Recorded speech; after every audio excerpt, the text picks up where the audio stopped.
Lawyer followed his client after work. What he discovered changed his life. Richard Thompson felt the weight of his 55 years as he stared at the rain through the window of his office in downtown New York.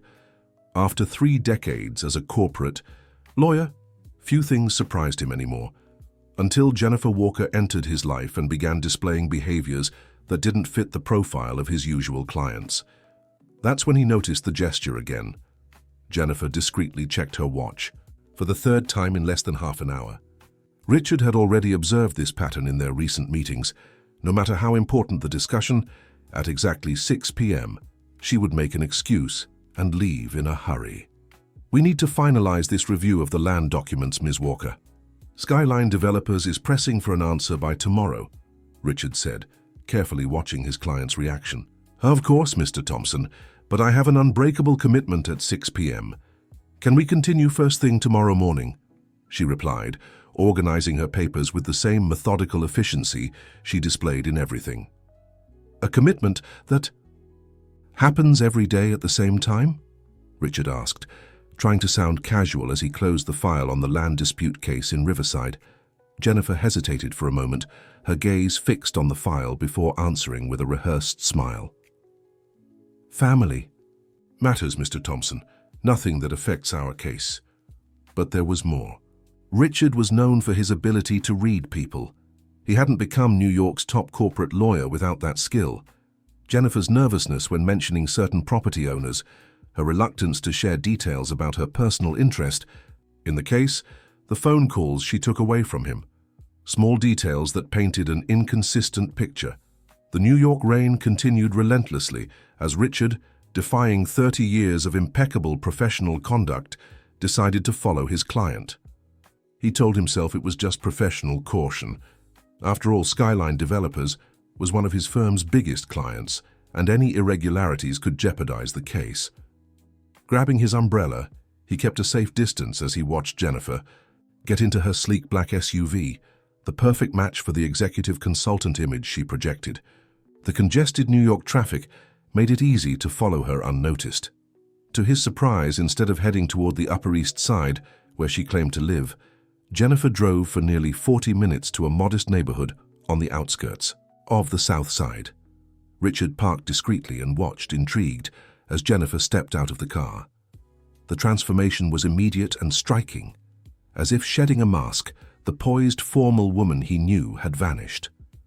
She swapped her high heels for sneakers she kept in the trunk, threw a beige jacket over the denim shirt she wore under her blazer, and tied her hair into a simple ponytail. Even her posture and walk had completely changed. The rain had lightened to a drizzle, but it was enough to make the poorly lit streets glisten.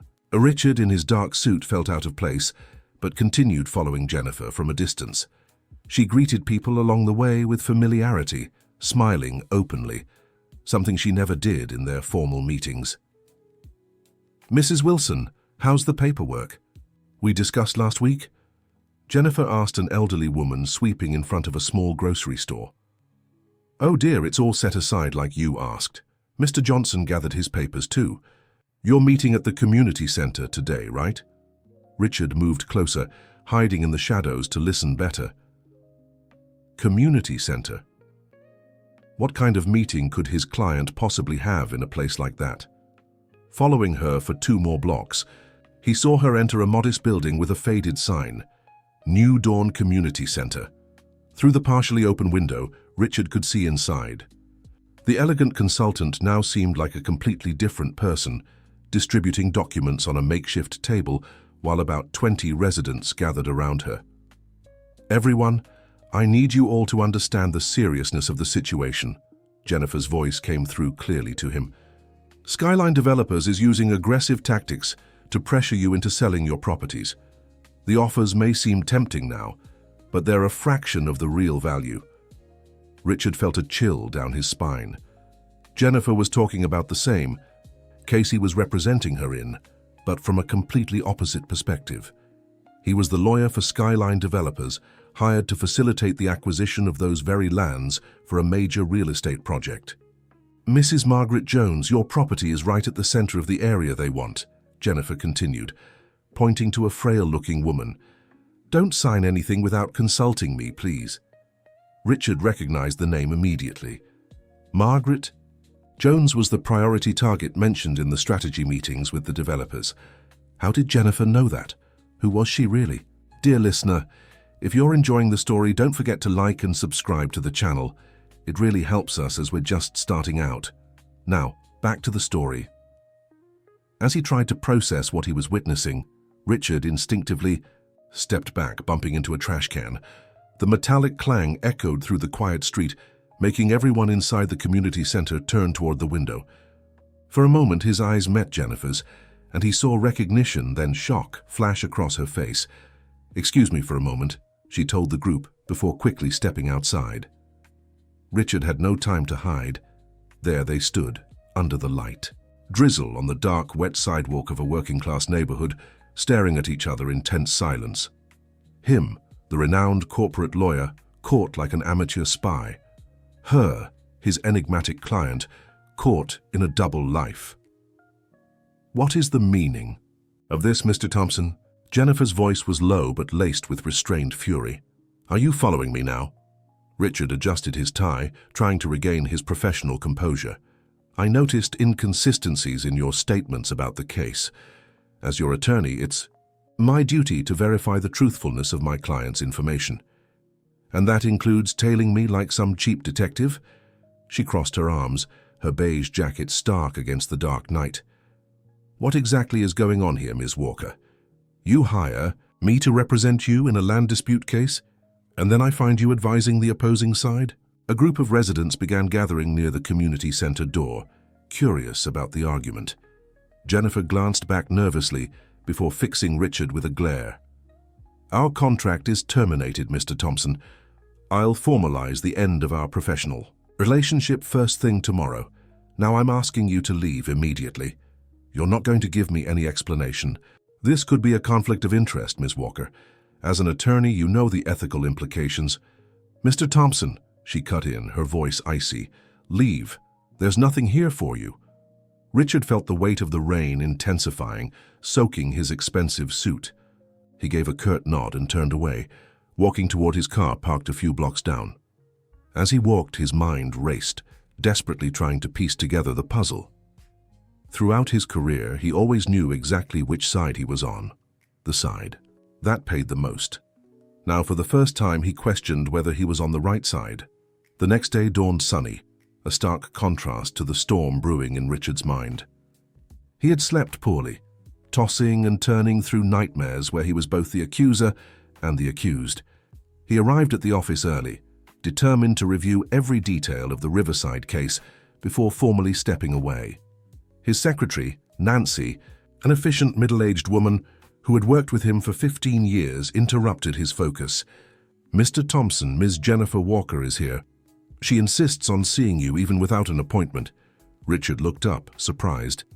After their confrontation the night before, he had expected a formal email or, at most, a call to terminate the contract. "You can send her in, Nancy." Jennifer entered the office with her usual impeccable posture. The gray pantsuit, the perfectly styled hair, the high heels, the executive back in her social mask. Only her eyes betrayed a sleepless night, as restless as his own. "5 minutes, Mr. Thompson. That's all I ask," she said, still standing. "Please, have a seat," he replied, gesturing to the chair across from his desk. "I admit I'm curious about what brings you here today." Jennifer sat, but kept her posture rigid, her hands gripping her leather briefcase tightly. "First, I apologize for how I reacted yesterday.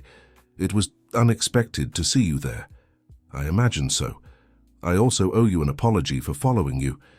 It was inappropriate behavior on my part."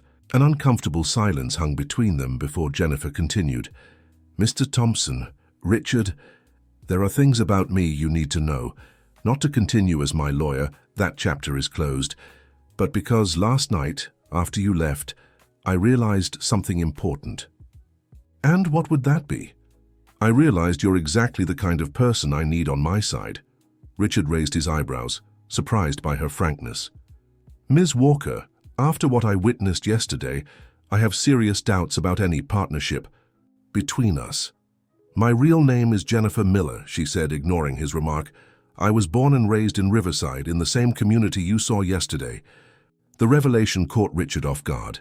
Nothing about the Jennifer he knew hinted at that background. When I was 14, our family and dozens of others were evicted to make way for a commercial development. My father fell ill after losing the small carpentry shop he'd run for decades. My mother worked as a house cleaner for families in the Upper East Side to support me and my two brothers. Richard listened intently, watching as Jennifer's expression softened when speaking of the past, her professional mask momentarily forgotten. I got a scholarship to a private school through a social program. I studied law with the help of university grants. I earned my graduate degree working days and studying nights. I landed a position at an international consulting firm. She paused, her eyes locking onto Richard's with intensity. Do you know why I fought so hard to get where I am? To leave your past behind, Richard ventured. No, to protect people like my parents, to understand how the system that pushed them out of their homes works, and use that knowledge against. Richard leaned back in his chair, beginning to understand. So your interest in the Riverside case is personal, yes, that's my community. When I learned Skyline Developers was planning a major project in the area, I needed to understand exactly how they operated. I needed to see their legal strategies from the inside.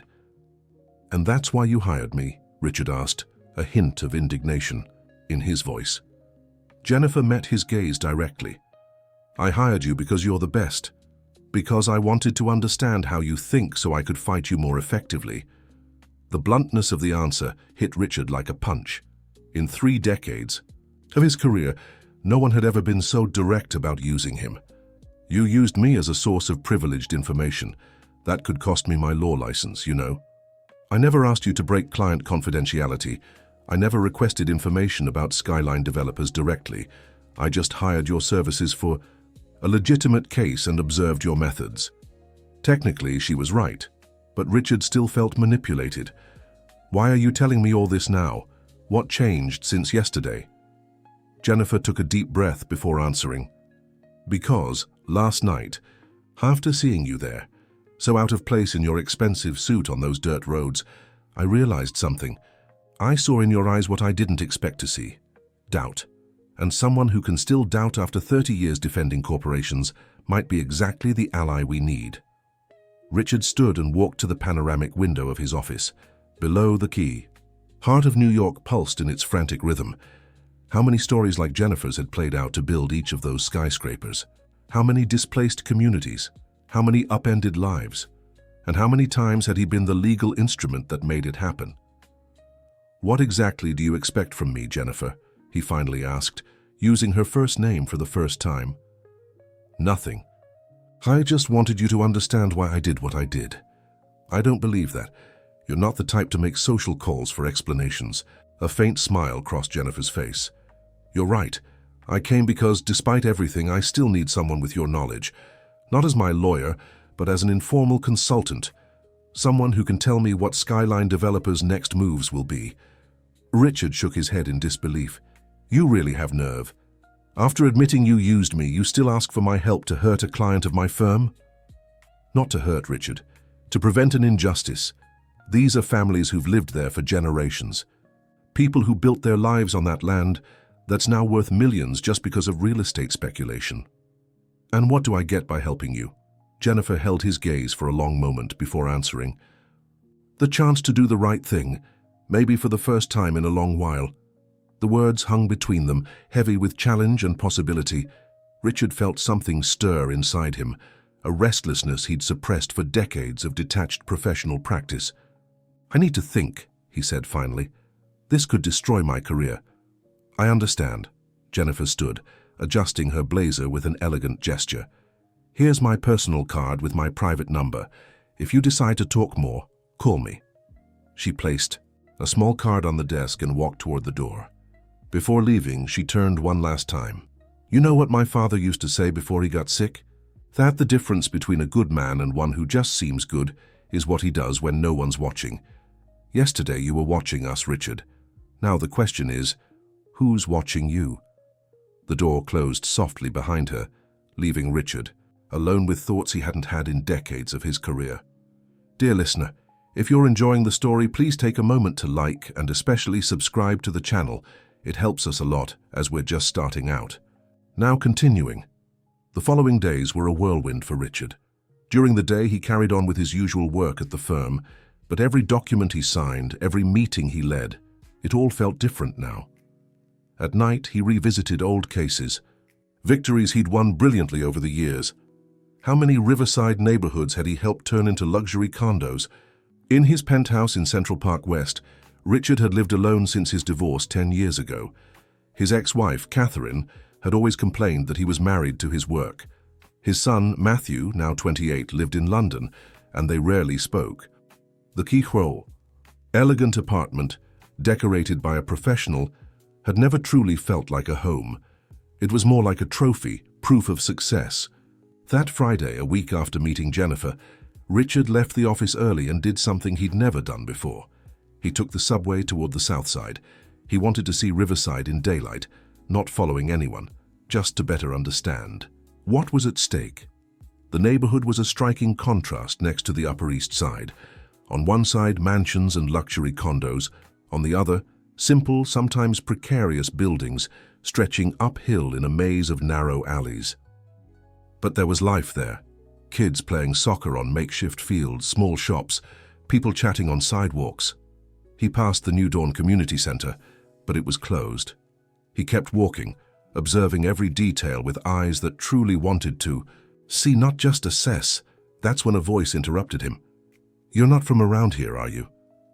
Richard turned and saw an elderly woman, the same one who had spoken to Jennifer that rainy night. "No, I'm not," he answered honestly.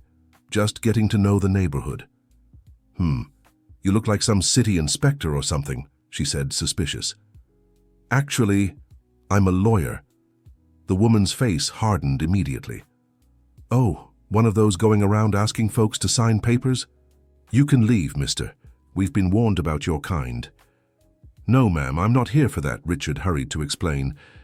"Actually, I know Jennifer Miller." The woman's expression softened slightly. "Jen, that girl's a blessing. Left here, got an education, became somebody, but never forgot her roots. Not many do that, you know." "I imagine not. Have you known her long?" "Watched that girl grow up. Worked with her mother, Mrs. Miller, cleaning houses in the Upper East Side.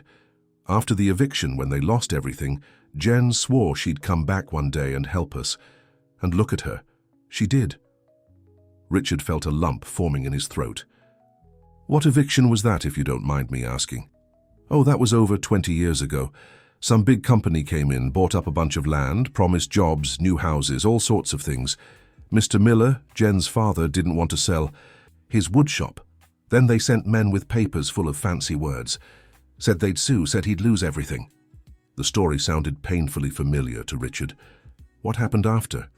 "Mr. Miller ended up signing, got peanuts for it, could barely rent a room with the money. He was so proud, such a hard worker, never recovered, got sick soon after." Jen had just gotten into that private school, almost dropped out to help at home, but Mrs. Miller wouldn't let her. Richard suddenly felt nauseated. How many Mr. Millers had there been in his successful cases? How many Jennifers had to fight 10 times harder because of actions he'd helped legitimize? And that company, do you remember the name? The woman waved a vague hand. "Some fancy name, had Skyline in it, I remember that." Richard felt as if a bucket of ice water had been dumped over him. Skyline Developers, the same company, the same modus operandi 20 years later. "Thank you for talking with me, ma'am. Mary, Mrs. Mary Wilson." "Mrs. Wilson, it's been a pleasure. If Jennifer comes by, could you tell her Richard Thompson was looking for her?" "I'll tell her, mister, but if you want some advice, show up at the community center Monday night. There's going to be a meeting with everyone because of this new eviction business they're trying to push." Richard thanked her and continued on his way, but now with heavier steps. His conversation with Mrs. Wilson had solidified something inside him. It wasn't just about Jennifer and her double life or about one specific case. It was about a pattern, a system he had been a key part of for decades. Back in his luxurious apartment, Richard stared at the card Jennifer had left. It was simple, no frills, just her name and a phone number, so different from the expensive imported paper cards he handed out. He picked up his phone and dialed the number. After 3 rings, Jennifer's voice answered, cautious. Miller. Jennifer, it's Richard Thompson. A brief silence. I didn't expect your call so soon, or maybe I didn't expect you to call at all. I didn't expect to be calling either, he admitted, but today I met Mrs. Wilson, and she told me about your father, about what happened 20 years ago. Oh, Jennifer's voice softened. Mrs. Wilson was like a second mother to me. She mentioned the company responsible for your family's eviction. It was Skyline Developers, wasn't it? Yes, Jennifer replied after a pause. The same one that now wants to repeat history, only on a larger scale. Why didn't you tell me this? Because I didn't trust you. I still don't completely, to be honest. Richard took a deep breath before asking the question that haunted him. Did you know it was me? I mean that I handled the legal case for that eviction 20 years ago? The silence on the other end was answer enough. You knew, he said, feeling the weight of realization. That's why you sought me out, specifically. Yes, I knew, Jennifer finally confirmed. I found your name in the old documents I managed. To access. The brilliant Mr. Richard Thompson, real estate law expert, the man who convinced the judge that 50 families had no right to stay in their homes because of a misplaced comma in a 1962 land contract. The bitterness in her voice was palpable, and Richard couldn't blame her. Why didn't you confront me directly? Why this elaborate charade as a client? What would you have done if I'd walked into your office and said, "Hello, I'm the daughter of one of the families you helped evict 20 years ago, and I want your help to stop it from happening again"? Richard thought for a moment. I probably would have politely suggested you find another lawyer. Exactly. I needed you to see for yourself what was happening. I needed you to feel the real impact of the legal decisions you make so easily. And it worked, Richard admitted. I'm calling, aren't I? You are. The question is, why? Richard walked to his apartment window. Below, the cars looked like tiny toys, the people just dots moving aimlessly. For 30 years, he'd kept this safe distance from reality, watching lives from above, moving them like pieces on a legal chessboard. Because for the first time in a long time, Jennifer, I'm starting to wonder what kind of legacy I'm leaving, what difference I've made in the world beyond making rich companies richer and poor people poorer. And is that enough to help the community you helped harm 2 decades ago? The question was direct, almost brutal in its simplicity. I don't know, he answered honestly, but I think I need to find out. Tell me about this Monday meeting at the community center. On the other end, Richard could almost feel Jennifer's cautious smile. 7 p.m. Don't wear a suit. When he hung up, Richard felt something he hadn't in years, the nervous excitement of stepping into unknown territory, not quite sure where he stood. It was frightening and at the same time, strangely invigorating. His corporate phone rang, displaying the name of the president of Skyline Developers on the screen. For a moment, Richard hesitated, as if the simple act of answering could commit him to a path of no return. Finally, he took a deep breath and accepted the call. Richard Thompson. Richard, my dear, we need to meet urgently on Monday. Unexpected complications have arisen in the Riverside case. The coincidence was glaring. Richard felt a chill run down his spine. Monday? He replied, thinking about the meeting at the community center. I'm afraid I already have an engagement in the evening. No, man, in the morning.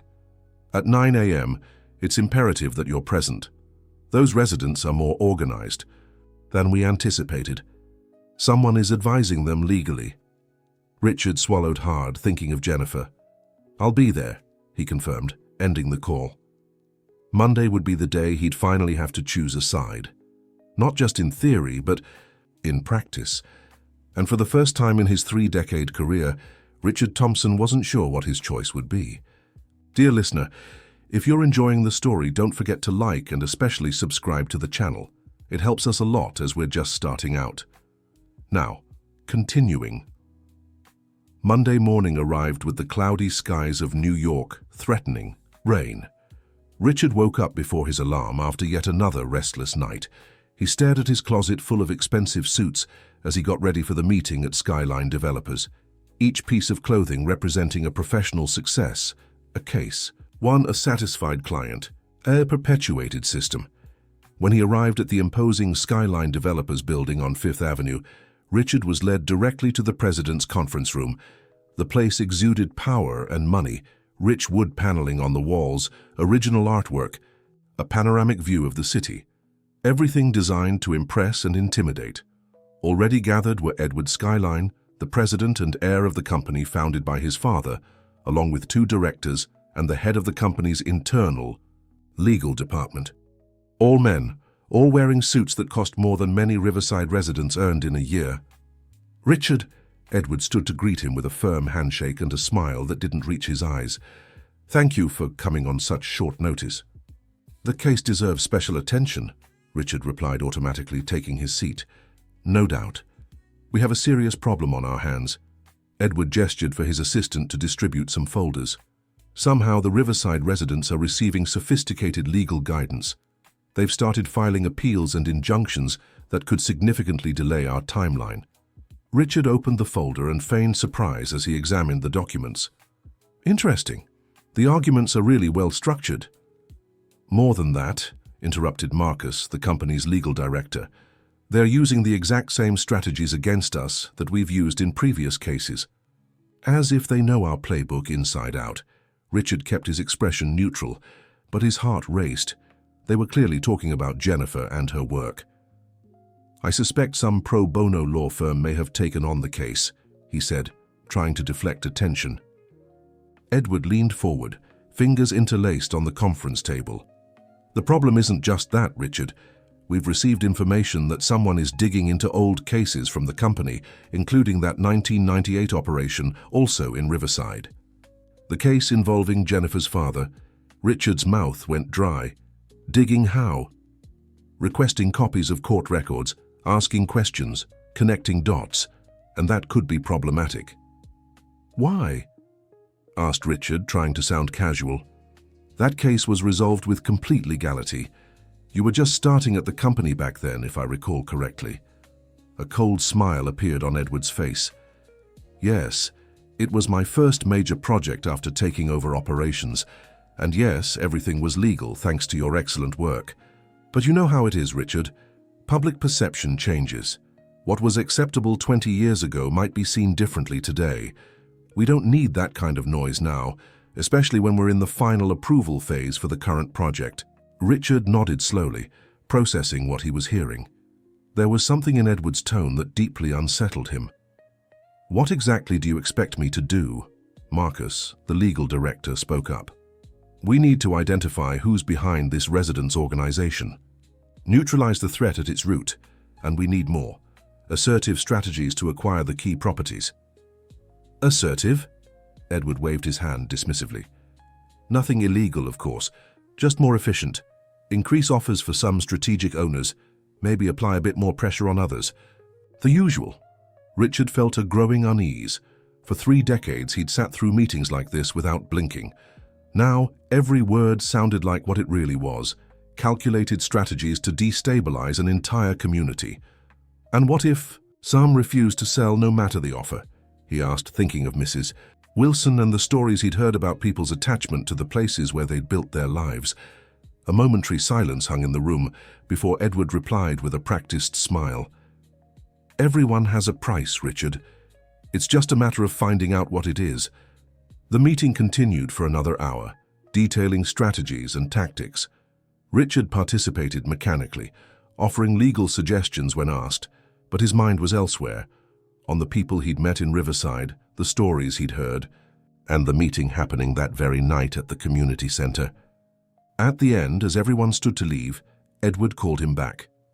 "Richard, there's something specific I'd like to discuss privately." The other executives left the room, leaving them alone. Edward Skyline, a man in his 50s with perfectly trimmed grey hair and a physique maintained by expensive personal trainers, sat beside Richard, instead of keeping the formal distance of the conference table. "We've worked together a long time, haven't we?" Edward began, his tone almost nostalgic. Since your father still ran the company, Richard agreed. Over 30 years. And I've always been able to count on your discretion and competence. So I'll be direct. We know you were recently hired by a certain Jennifer Walker for a land dispute case. Richard's blood ran cold, but years of negotiation experience helped him keep his composure. Yes, a real estate consultant who wanted to better understand land acquisition processes. The professional relationship was brief and already concluded. Edward smiled, but there was something predatory in his gaze. Richard, let's drop the games. We know this Jennifer Walker is actually Jennifer Miller, daughter of Anthony Miller, one of the residents displaced in our 1998 project. She's been acting as a sort of informal legal advisor for the residents we're trying to convince to sell now. Richard felt as if the ground had vanished beneath him. How did they know? How close were they to Jennifer? That's surprising, he managed to say, buying time to gather his thoughts. I didn't have that information. Edward laughed, a dry, humorless sound. Come on, Richard, you're better than that. Our investigators have been following her for weeks. We know about your visits to the community center. We know she hired you specifically because of your involvement in the old case, and we have reason to believe you might be considering helping her. The veiled threat hung in the air between them. Richard felt a sudden wave of indignation rush through his body. Was he being followed too? Investigators? You hired people to tail an ordinary citizen? We protect our interests, Richard. Just as you've always done for us, very well paid, I might add. Richard stood up, unable to stay seated any longer. Edward, I don't know what you think is happening, but I can assure you my professional integrity remains intact. What? Also rose, staring at Richard with a calculated expression. Glad to hear it, because it would be a shame to lose a lawyer of your caliber. And it would be even worse to see your reputation tarnished by such an obvious conflict of interest. The threat in his words was clear. Richard felt anger rising, but held it back.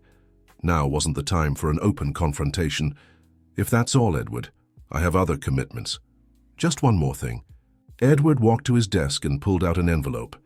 A special bonus in recognition of your years of service and your continued loyalty in the Riverside case. $300,000. Half now, half when the last resident signs the sale. Richard looked at the envelope, suddenly feeling nauseated. This was how it worked. This was how it had always worked. Money to silence consciences, to buy loyalties, to turn people into tools. Thank you for the recognition, Edward, he replied automatically, decades of conditioning speaking louder as he took the envelope. I always reward those on my side well, Richard, and I'm sure you are. Aren't you? The rest of the day passed in a blur for Richard. He returned to the office only to cancel all his afternoon meetings, citing a sudden illness. He needed to think, to breathe away from that suffocating environment. He wandered aimlessly through Central Park, the envelope with the advance check, weighing in his pocket like a stone. By 6 p.m. he returned to his apartment just to change out of his suit into more casual clothes, jeans, a simple shirt, a discreet blazer. Exactly the kind of clothes he'd never wear in a professional setting. At 6:50 p.m., he parked his car a few blocks away from the New Dawn Community Center in Riverside. Night had fallen, and the fine drizzle typical of New York had started again, casting ghostly halos around the few streetlights. As he walked toward the community center, Richard noticed a dark car strategically parked in a side alley with two men inside. Skyline Developers investigators, probably. Edward wasn't one to make empty threats. Turning the corner, he found Jennifer waiting at the entrance of the center. She wore jeans, a simple t-shirt, and the same beige jacket from the night he'd followed her. None of the polished executive who visited his office. You came, she said, surprise evident in her voice. For a moment, I thought you'd changed. Your mind. So did I, Richard admitted. I had an interesting meeting today with Edward Skyline. Jennifer's face paled. About what? About you. They know who you are, Jennifer. They know about your father, about your work here, and they suspect my involvement. Jennifer quickly glanced up and down the street. We should talk somewhere. Else then. No, Richard said, surprisingly firm. I came for the meeting and that's what I'm going to do. But you need to know we're being watched." Jennifer nodded, showing no surprise. "I expected that. They always resort to intimidation when they feel they're losing control of the situation. And are they?" A small smile appeared on Jennifer's face. "Maybe. Come on, everyone's waiting." The inside of the community center was packed, with about 40 people squeezed into a space designed for half that. Plastic chairs had been arranged in a semicircle, and an improvised whiteboard took up the main wall. As he entered, Richard felt all eyes turn toward him, wary, apprehensive. "Everyone, this is Richard Thompson," Jennifer announced, standing beside him. "He's a legal consultant who agreed to help us." A murmur spread through the room. Richard recognized Mrs. Wilson, who gave him a hesitant nod. "So the rich folks' lawyer is on our side now?" asked an older man with crossed arms. "I'm not on any side yet," Richard answered honestly. "I'm here to listen, to understand." "Mr. Thompson has valuable experience with cases just like ours," Jennifer interjected. "He knows Skyline Developers' methods better than anyone." "Because he worked for them," someone shouted from the back. Richard faced the hostile crowd and, for the first time in years, felt completely exposed, without the armor of his position, his office, his reputation. "Yes, I worked for them, for many years, including—" He hesitated, glancing at Jennifer, who nodded encouragingly. "Including the 1998 case, when several families here were displaced." A heavy silence fell over the room. Then another voice spoke up, this time from an elderly woman. "My husband never recovered from that eviction. His woodshop was his whole life." Richard's stomach dropped as he realized who was speaking. Helen Miller, Jennifer's mother, the wife of Anthony, the man who had lost everything because of papers Richard himself had filed in court. "Mrs. Miller, The words escaped him. What could he say? That he was sorry? That he was just doing his job? "If you're here to make amends, young man, it's a start," Helen said with dignity. "If you're here to truly help us, even better. But if you're just here to ease your conscience, you can turn around and go back to your world." The words hit Richard like a punch. That was exactly what he feared, that his sudden urge to help was just a selfish way to feel better about them past.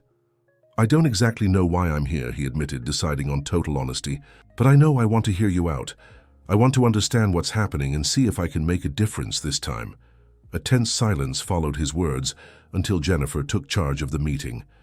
"I believe in Mr. Thompson, and I'll explain why." She turned to the whiteboard and began sketching a rough map of the area. "This is the plan we uncovered.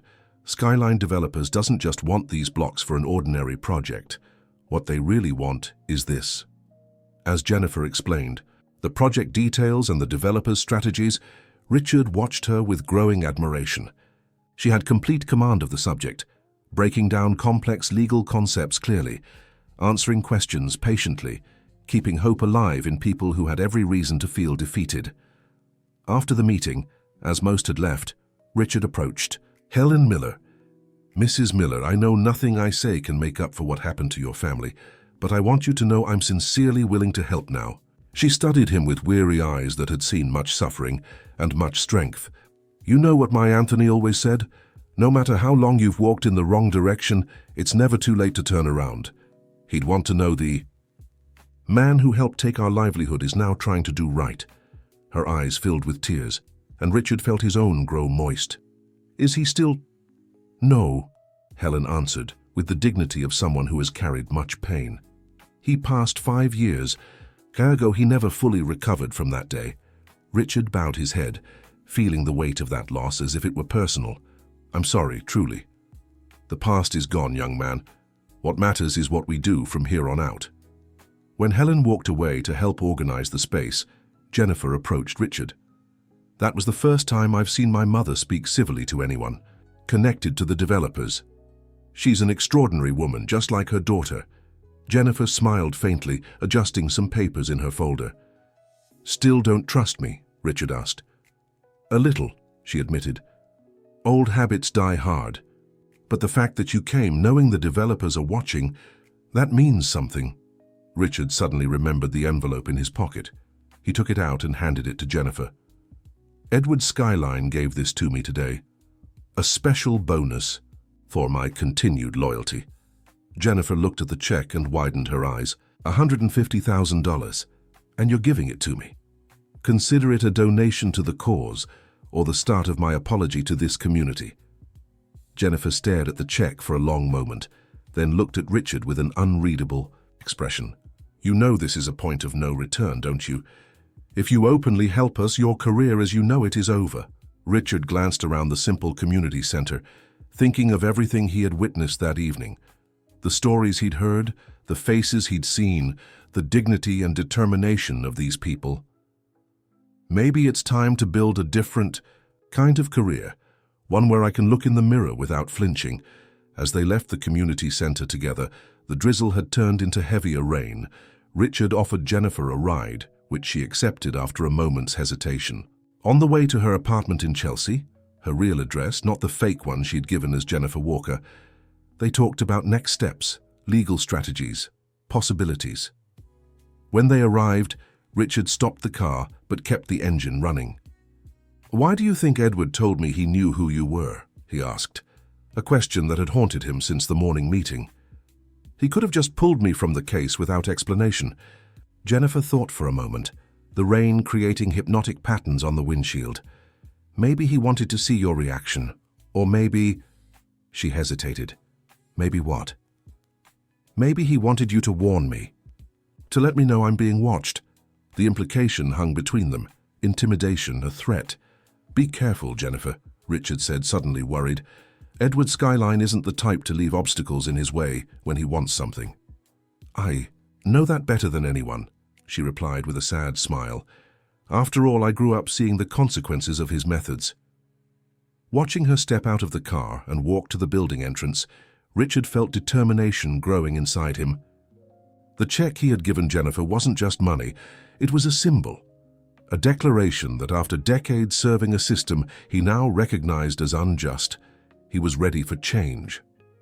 Returning to his luxurious apartment, Richard knew nothing would be the same. The meeting with Edward, the encounter with Helen, the stories he'd heard at the community center, it had all combined to create a turning point in his life. The question now was, how far was he willing to go to do the right thing? For the first time in many years, the answer seemed frighteningly, liberatingly clear, as far as necessary. The days that followed were intense for Richard. During business hours, he continued his work at the office, reviewing contracts, attending to other clients, keeping up appearances. At night, he secretly met with Jennifer and some community leaders from Riverside, analyzing documents, looking for legal loopholes, building a defense strategy. The transformation he felt within himself was profound and at times unsettling. In 3 decades as a corporate lawyer, he had never truly questioned the methods or consequences of his work. Now every new document he examined about the case, every new story he heard from the residents, seemed to tear away another piece of the veil that had covered his eyes for so long. On Wednesday, just over a week after his first visit to the community center, Richard received an unexpected call from Edward Skyline. "Richard, we need to talk. In person. Can you come to my office today at 3 p.m. There was an urgency in Edward's tone that put Richard on alert. What could have happened? Had they discovered his nighttime meetings with the community? Of course. "Edward, I'll be there." When he entered the office of Skyline Developers president that afternoon, Richard immediately sensed the shift in the atmosphere. Edward's usual air of calm superiority had been replaced by a palpable tension. Seated behind his imposing desk, the businessman tapped his fingers nervously on scattered documents.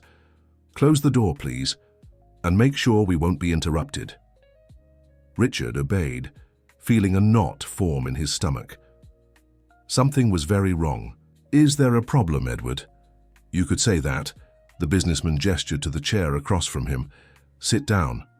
What I'm about to show you doesn't leave this room." Richard sat, keeping his expression neutral as Edward slid a folder toward him. "Open it." Inside were copies of emails, legal documents, and, to his absolute horror, photographs. Photographs of him entering the community center, of him talking with Jennifer at a cafe, of him handing documents to Mrs. Wilson. His blood ran cold, but years of experience in tough negotiations helped him maintain his composure. "I understand this may seem irregular," he began, carefully choosing his words. "Irregular." Edward let out a dry laugh. "It's betrayal, Richard. Plain and simple. You're working with the enemy while still being our attorney of record." Richard took a deep breath, searching for a diplomatic way out. "I'm just exploring all dimensions of the case to better understand the opposition and advise you more effectively." "Spare me." Edward leaned back in his chair. "I'm not an idiot, but surprisingly, that's not what concerns me most right now." Richard raised his eyebrows, genuinely confused. "No? No. What concerns me are the documents missing from our legal files.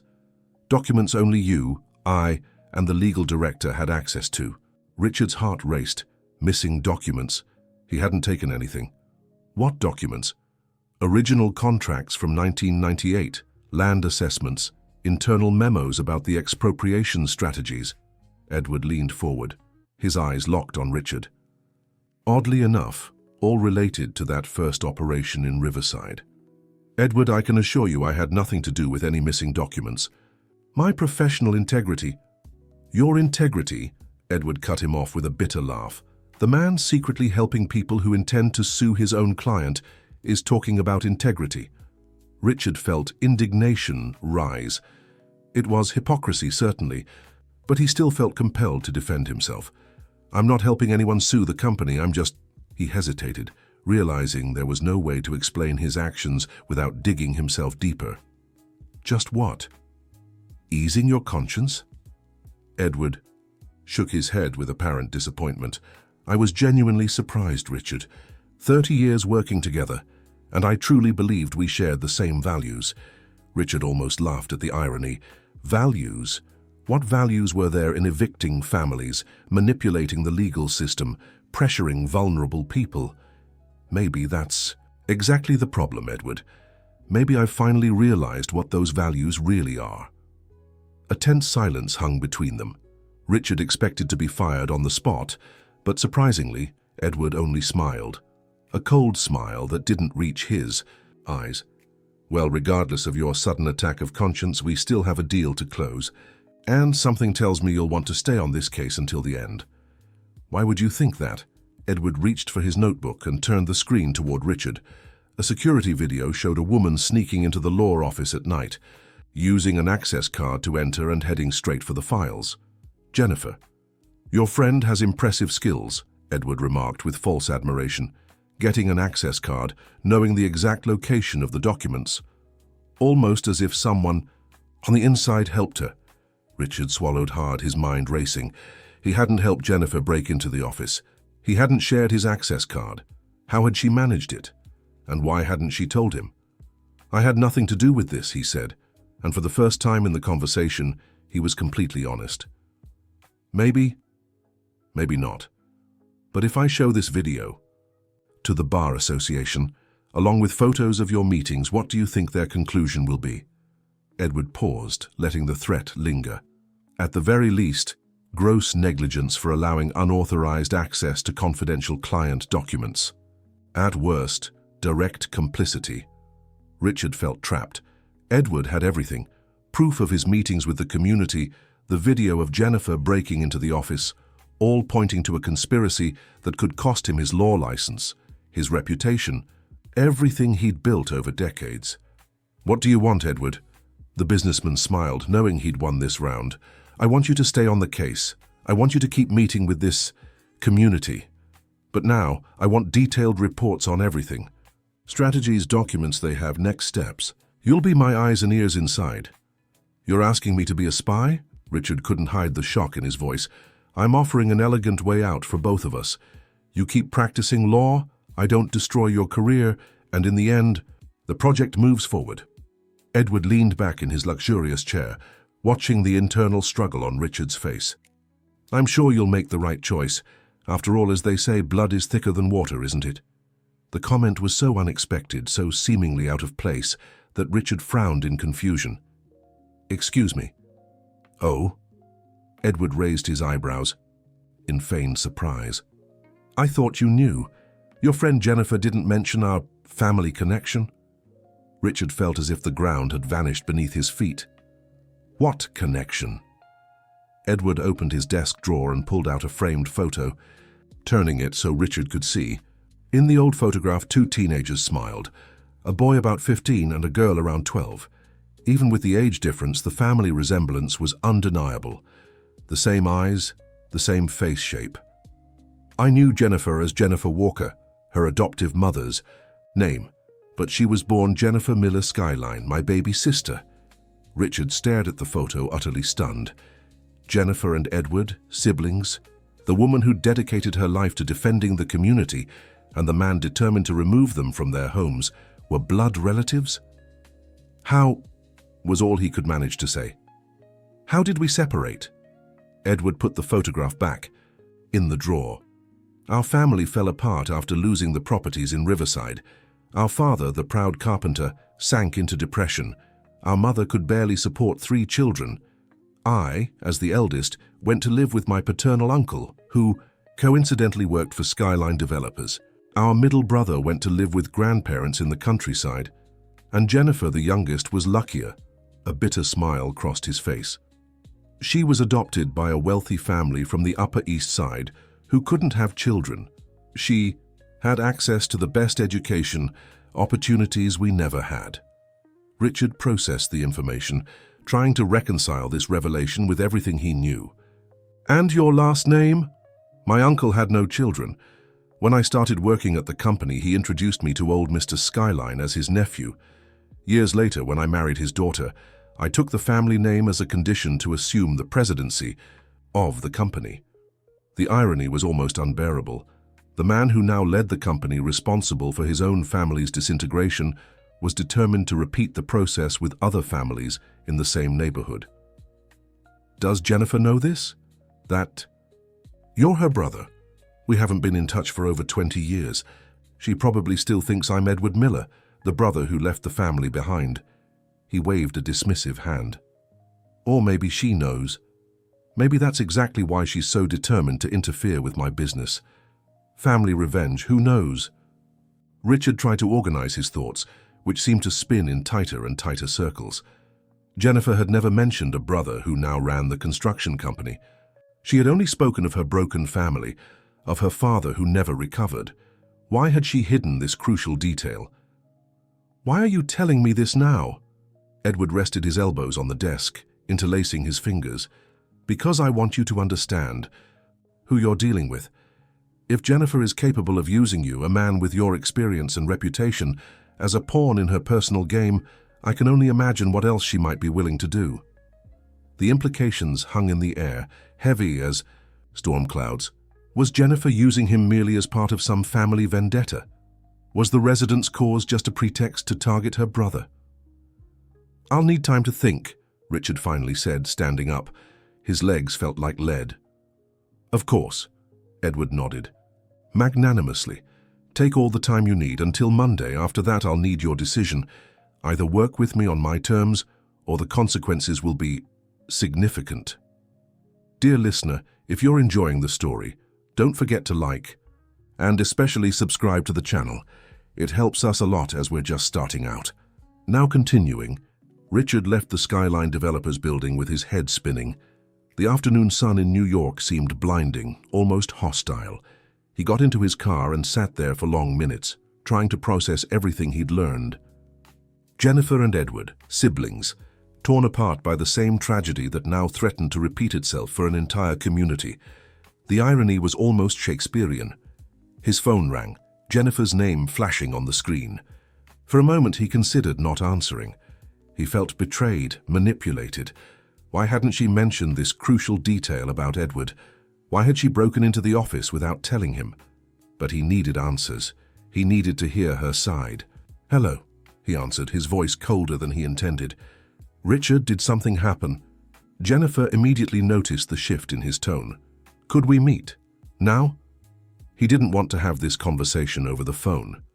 Of course, the usual place. The usual was a small cafe in Greenwich Village, far enough from both the business district and Riverside to be considered neutral territory. In half an hour, confirmed Richard, hanging up without waiting for a reply. He arrived first and chose a table in the back, ordering a coffee he had no intention of drinking. He watched Jennifer walk in, dressed casually in jeans and a simple shirt. At that moment he tried to see traces of Edward in her. They were there, subtle but undeniable.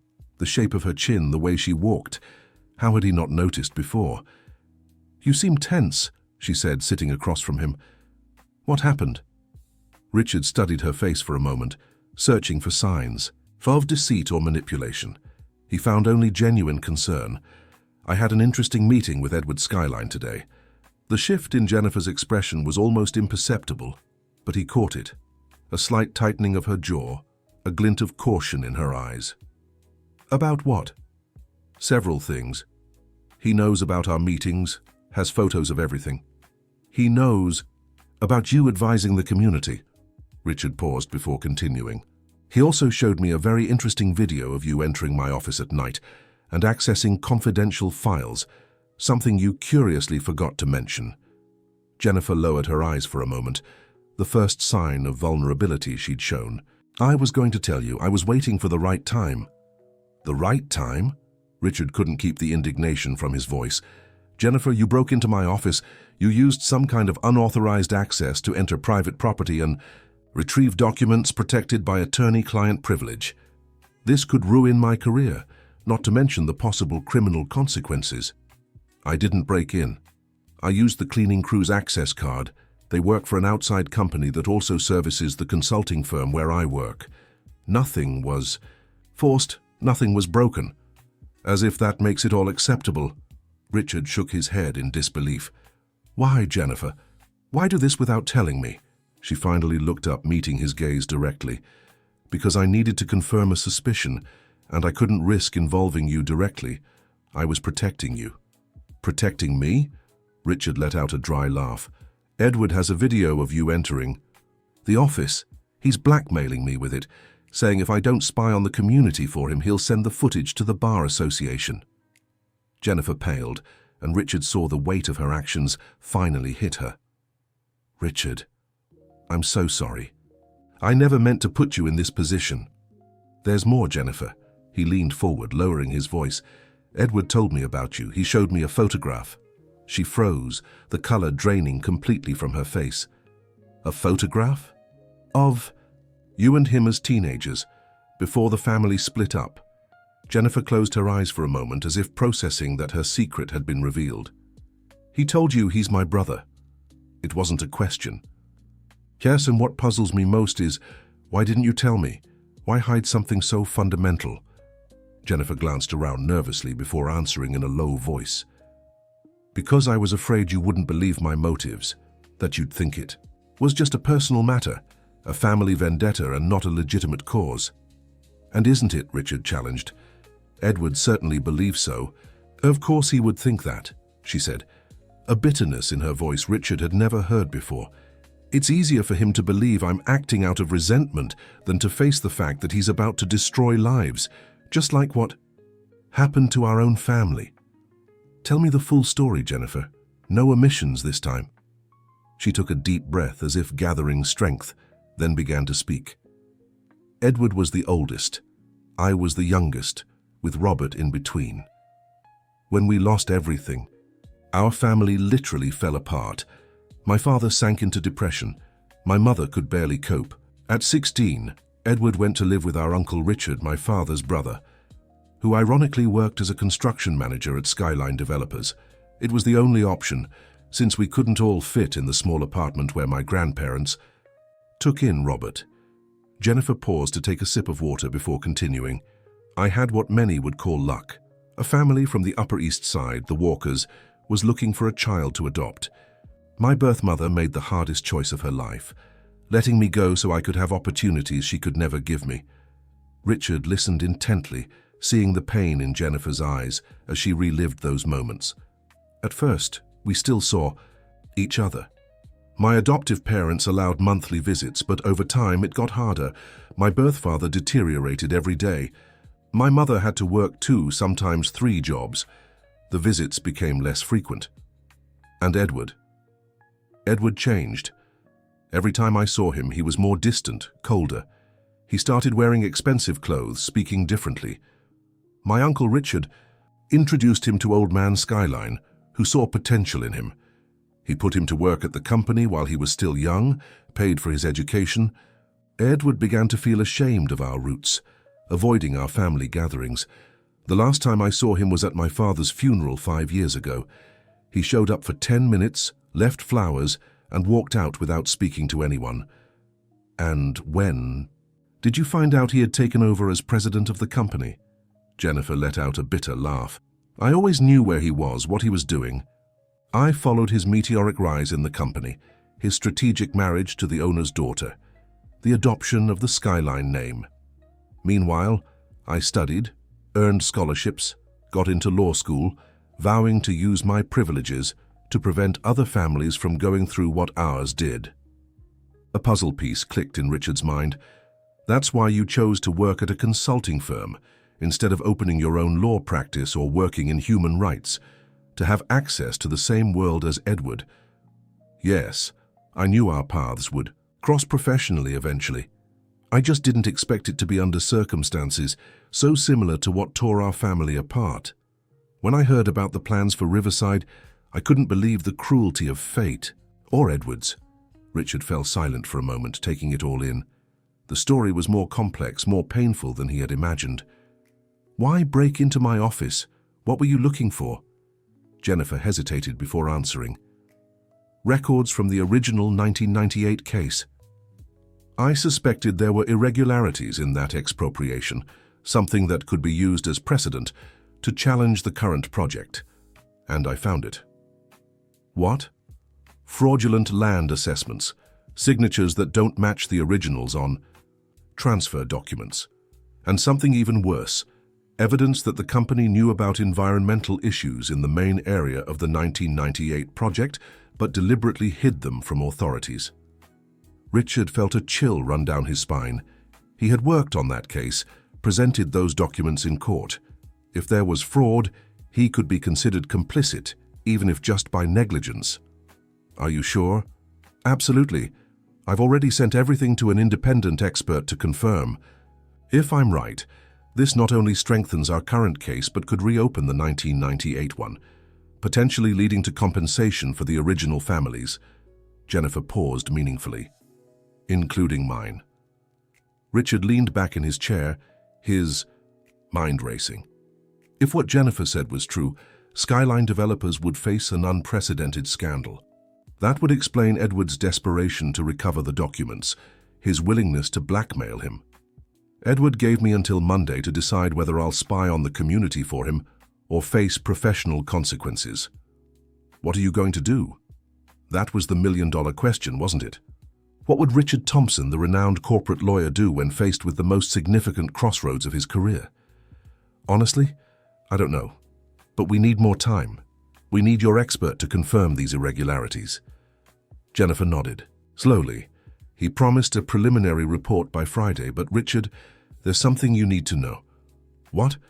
No matter what you decide, I'm moving forward. If Edward is willing to use blackmail against you, I can only imagine what he'll do to more vulnerable people. This isn't just about homes and land anymore. It's about justice. Richard saw the determination in Jennifer's eyes and, for the first time, understood clearly what had drawn him to this cause from the start. It wasn't just guilt or late redemption. It was the chance to finally be on the right side of a fight he'd always known was just. I need to review all the case documents again, he finally said. If there were irregularities in the past, there might be some now too. A small smile appeared on Jennifer's face. You're already thinking like a people's lawyer. Don't push it, he couldn't suppress a tired smile. I'm still the same corporate lawyer, just broadening my perspective. As they said goodbye, Richard knew he'd crossed another point of no return. He was now openly looking for flaws in his own client's case, intending to use that information against him. It was unethical against everything the profession stood for, and yet he'd never felt more certain about anything in his entire career. He spent the rest of the week buried in the Riverside case files. At the office, he maintained his professional facade while meticulously examining every contract, every appraisal, every memo. At night, he met with Jennifer to discuss his findings. On Thursday, he found something that made his heart race. A seemingly harmless attachment to a preliminary environmental assessment buried in hundreds of pages of technical documents. In it, a geologist hired by Skyline developers mentioned the possibility of structural incompatibility in certain areas due to specific soil characteristics. The document had been stamped confidential and was never included in reports submitted by the regulators. This might not seem like much, he explained to Jennifer that night at her apartment in Chelsea, but it's a huge red flag. The geologist is essentially saying parts of the land might not support heavy construction. If the developer knew this and went ahead anyway, they're putting lives at risk, Jennifer finished, horrified. This is much worse than we thought. We need more. This alone isn't enough to stop the project, but it might be enough to get an injunction, temporarily halting construction until there's a full investigation, Jennifer suggested. It would buy us time. Richard agreed, and they spent the next few hours outlining a legal strategy based on this new information. When they finally said goodbye, it was past midnight. Richard drove back to his apartment feeling strangely energized despite his exhaustion. He'd forgotten what it was like to fight for something he truly believed in. Dear listener, if you're enjoying the story, don't forget to like and subscribe to the channel. It really helps those of us just starting out. Now back to the story. On Friday, Richard arrived at the office determined to find more evidence about the structural issues mentioned in the geologist's report. He needed the full study, not just the confidential attachment. He was deep in his search when Nancy, his assistant, hurried into his office. "Mr. Thompson, Edward Skyline is here. He says it's urgent." Richard felt his stomach drop. The deadline Edward had given was Monday. What had brought him here 3 days early? "You can let him in, Nancy." Edward entered like a storm, skipping. Formal greetings. His usually controlled face showed signs of tension Richard had never seen before. "We need to talk, in private." Richard gestured for Nancy to leave them alone. As soon as the door closed, Edward practically threw a folder onto his desk. "Explain this." Richard opened the folder with apparent calm, though his heart was racing. Inside were copies of his emails to Jennifer, all from the past week, discussing their findings about the structural issues with the land. "How did you—" he began, but Edward cut him off. "How did I get your emails? The same way I got the video of her breaking into your office. I have resources, Richard, more than you realize." The invasion of his privacy was shocking, but Richard kept his composure. "So you know what we found out?" "I know you're conspiring with my sister to sabotage a billion-dollar project." Edward practically spat the words. "What I don't understand is why. What did she offer you? Money? Some kind of future partnership? Or did she just stroke your aging ego by making you feel like a late-blooming hero?" The cruelty of the words was calculated to wound, to provoke. Richard refused to take the bait. "This isn't about what Jennifer offered me, Edward. It's about what you're hiding. Serious structural issues that could compromise not just the project, but the safety of any future construction on that land." Edward waved a dismissive hand. "Technical issues that will be properly addressed during construction. It happens in any project of this scale." That's not what the geologist's report suggests, and it's certainly not what regulators would understand if they saw the full document. A tense silence fell between them. Edward studied Richard for long seconds, as if trying to assess him in a new light. "You know what your problem is, Richard. You're too old to reinvent yourself as some champion of the underdog. Are you really going to throw away 3 decades of a brilliant career over one case? Over people you never cared about before?" The question hit Richard harder than he expected. It was the same doubt that had haunted him during sleepless nights. Was he really changing, or just trying to ease a guilty conscience at the end of his career? "Maybe I'm just trying to do the right thing, for the first time in a long while."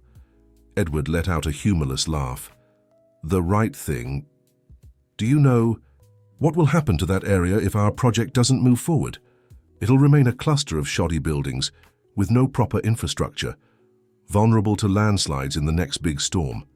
At least with our development, the area will be revitalized, jobs will be created, the local economy will thrive.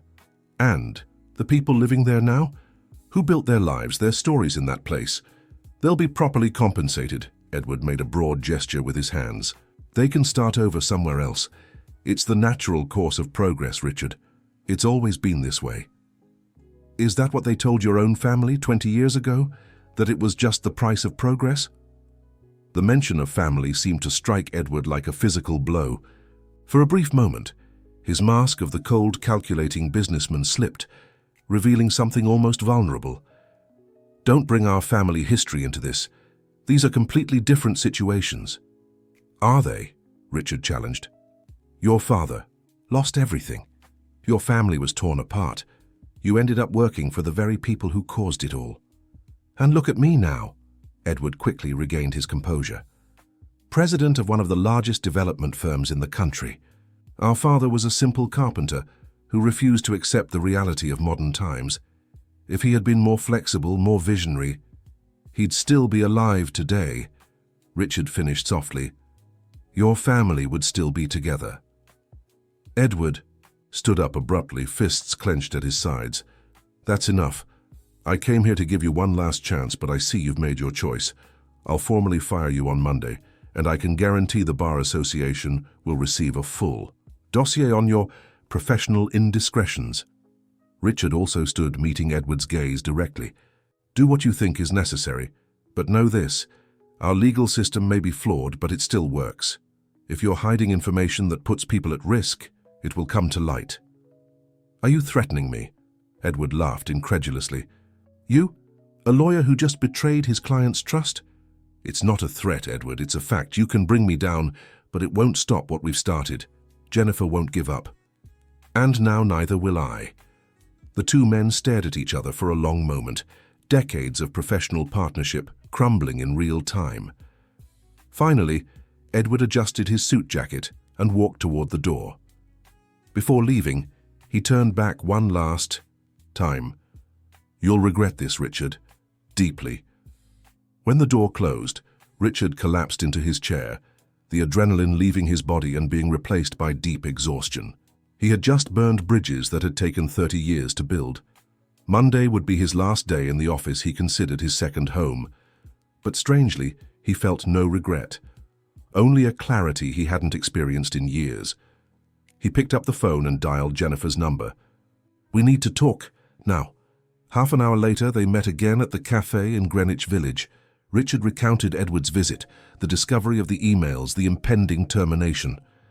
I'm so sorry about this, Jennifer said, genuinely dismayed. I never wanted you to lose your job. It was inevitable, Richard replied with a calm that surprised even himself. The moment I decided to help the community, I knew this would be the price. What do we do now?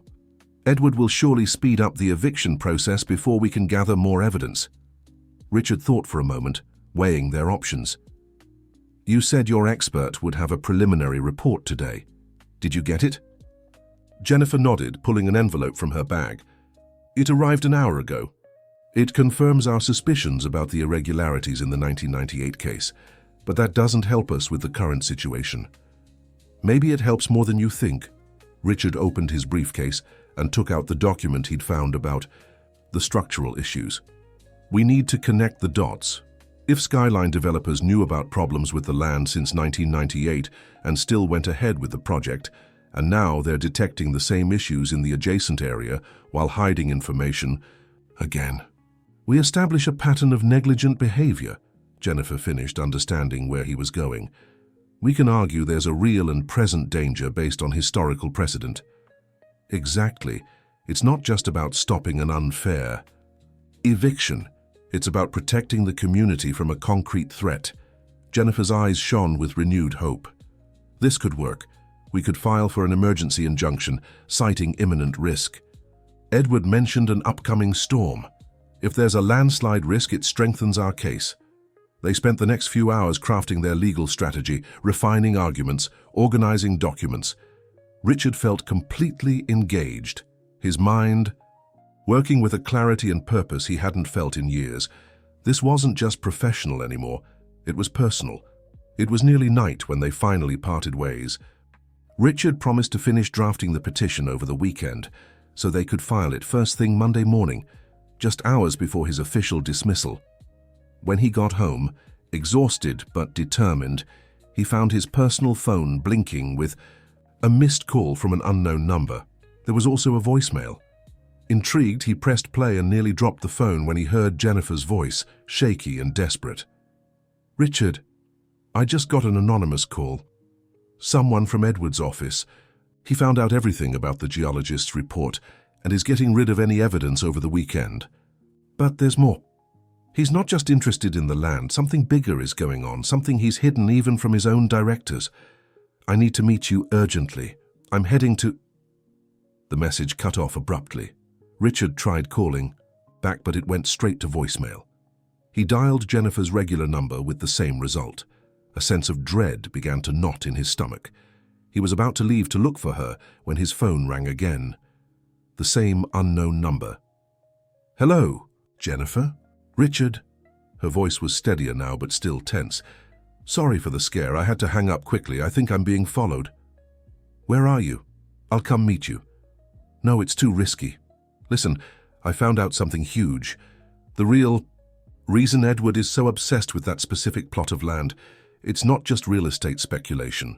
"What is it then?" "There's an aquifer, a massive reservoir of fresh water under Riverside. With the water crisis New York faces regularly, it's worth billions. Edward found out years ago but kept it secret. The plan isn't just to build, it's to control the water." Richard felt the weight of the revelation. Water, the most valuable resource of the 21st century. Of course, Edward would go to any lengths to control a source like that. "How did you find this out?" "The person who called me works in the geological department at Skyline Developers. They're worried about the ethics of privatizing such an essential resource without proper regulation. They sent me documents that prove everything. We need to meet. This completely changes our strategy."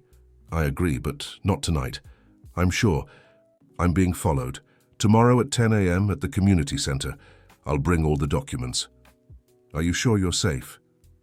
There was a pause on the other end. "As safe as I can be. Edward is many things, but I don't believe he'd go so far as to— Well, you know, I'm still his sister after all. Even so, be careful. If you need anything during the night, call me immediately." "I will. And Richard, thank you for everything."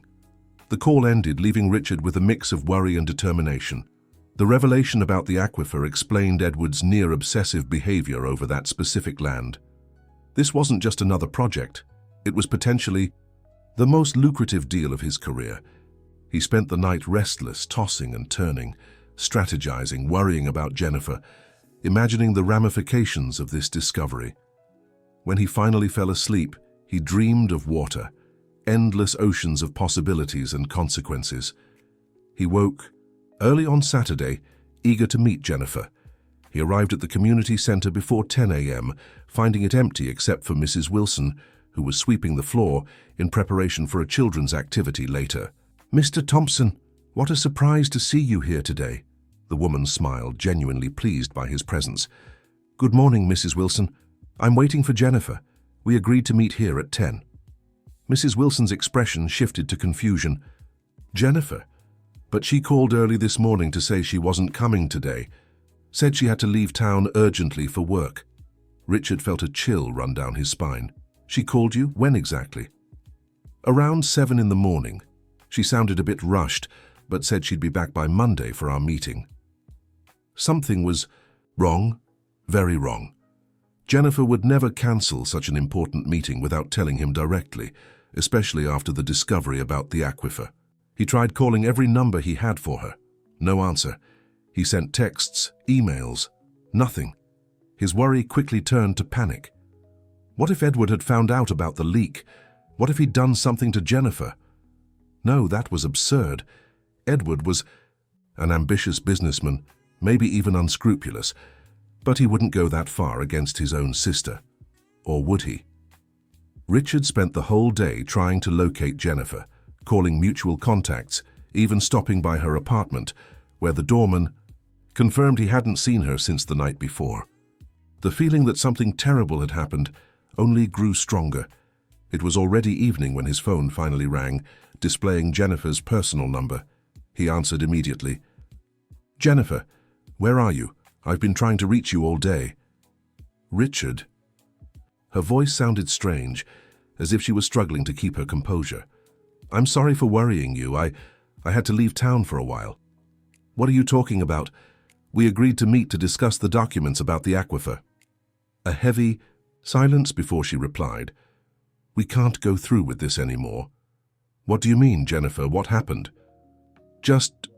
We can't.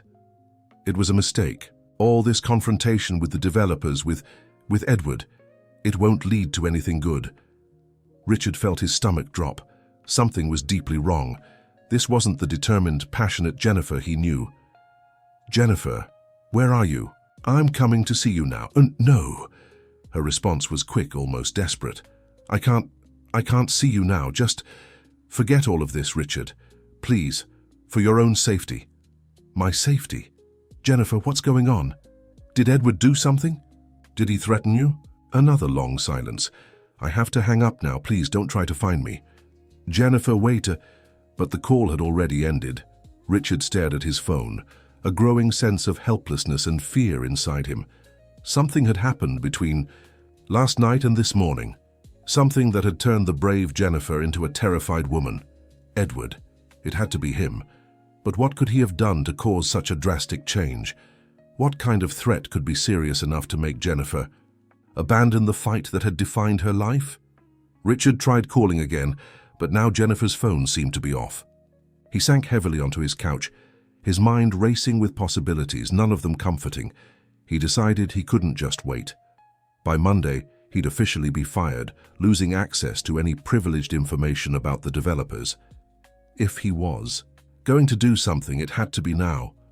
He called Nancy, his trusted secretary. Nancy, I know it's Saturday night, but I need a big favor, a really big one. The loyalty built over 15 years of working together paid off. 2 hours later, Nancy met him at a quiet cafe, handing him a folder. These are all the documents I could access about the Riverside project, including some that were in a separate file, marked confidential. You're an angel, Nancy. Mr. Thompson, can I ask what's going on? This isn't like you. Richard hesitated, then settled for a partial truth. I think the developers are hiding information that could put people at risk, and I think they may have pressured someone who's trying to expose it. Nancy nodded slowly. I always suspected there was something strange about this project.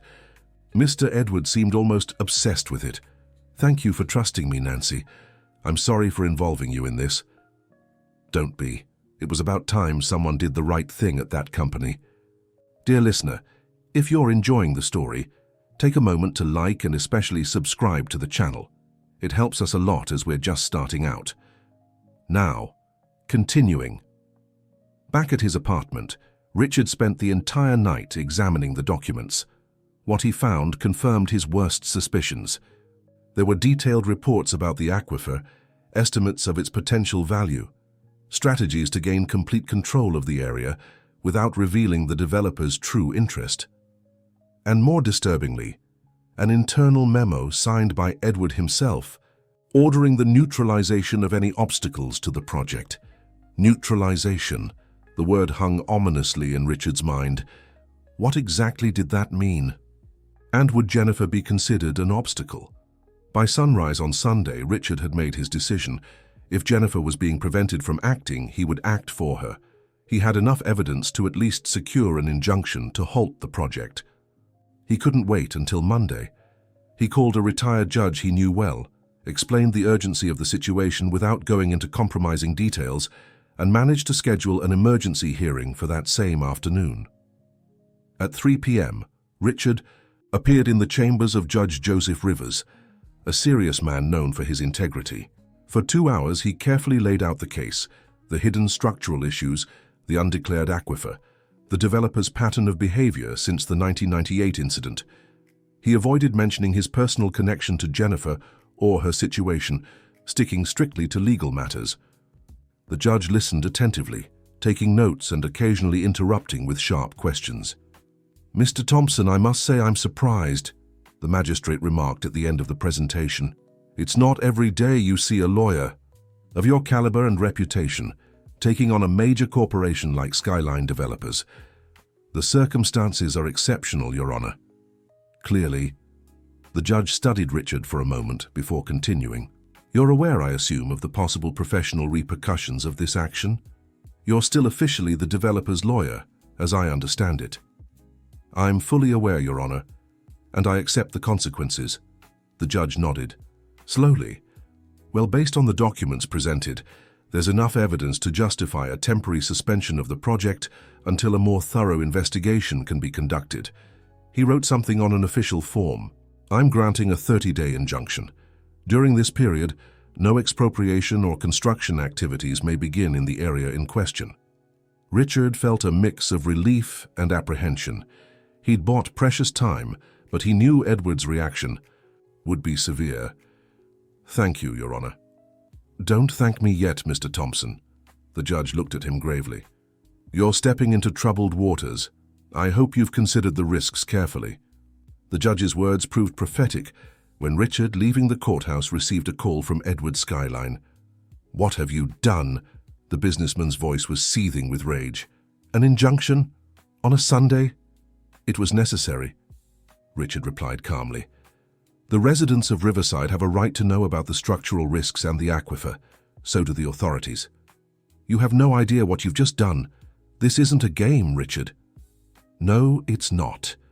These are real lives, real families, just like your own was 20 years ago. A tense silence on the other end of the line before Edward spoke again, his voice now controlled, almost icy. You think you care about those people? What is protecting them? You have no idea of the full picture. Then tell me, what is the full picture, Edward? Not over the phone. Meet me in my office in an hour. On a Sunday, why can't we discuss this tomorrow? Because tomorrow will be too late, came the cryptic reply, followed by the dial tone. Richard stared at the phone, a growing unease settling over him. What did Edward mean by too late, and why the sudden urgency? Despite his doubts, he made his way to the Skyline Developers building. The office was nearly empty on a Sunday, just a few security guards in the lobby. He was escorted straight to Edward's office on the top floor. Edward Skyline stood by the floor-to-ceiling window, gazing at the city below. He didn't turn when Richard entered. New York, the city that never sleeps, always expanding, always thirsty, both literally and figuratively. He finally turned, and Richard noticed how exhausted he looked. Do you know why I'm so interested in that aquifer, Richard? Because of the billion-dollar value of water in a city constantly threatened by shortages? That's part of it. Yes, but not all. Edward walked to his desk and pulled out a thick report. This is a full hydrological study of the region. It shows that the aquifer beneath Riverside isn't isolated. It's part of a much larger system that secretly supplies much of the south side, a fragile system in delicate balance. Richard took the report, flipping through it with growing concern. Where are you going with this? The illegal constructions in Riverside are gradually contaminating the aquifer without proper sanitation infrastructure, without control over what's dumped into the ground. The water is slowly being poisoned. In a few years, we'll have an environmental and public health catastrophe on our hands. Richard studied Edward, trying to discern whether this was another manipulation or if there was truth in his words. And your project would solve this completely, by removing the illegal structures, installing proper treatment systems, monitoring water quality. Edward paused meaningfully. And yes, eventually commercializing some of that water. Business and public good aren't mutually exclusive, Richard. If it's so noble, why all the secrecy? Why not include this in the public presentations of the project? Edward let out a humorless laugh. Do you really think any politician would risk their neck announcing that the water beneath one of the city's largest communities is contaminated? Or that authorities would easily accept a private company taking control of such an essential resource? We had to act discreetly, under the guise of a simple real estate project. Richard shook his head in disbelief. It still doesn't justify displacing an entire community, destroying homes, lives.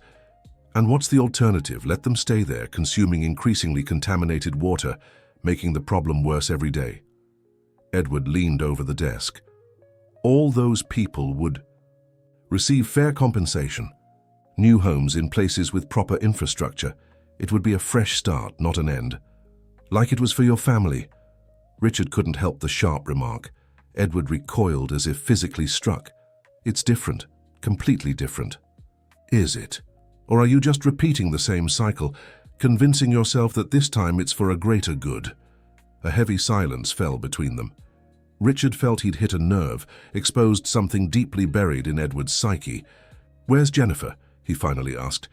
"What did you do to her?" Edward's expression hardened. "I did nothing. I just helped her understand the gravity of the situation." "What does that mean exactly?" "It means I showed her this same report. I showed her the real consequences of her misguided activism. And unlike you, she had the good sense to see the bigger picture." Richard felt a wave of relief knowing Jennifer was, apparently, safe, but something still didn't add up.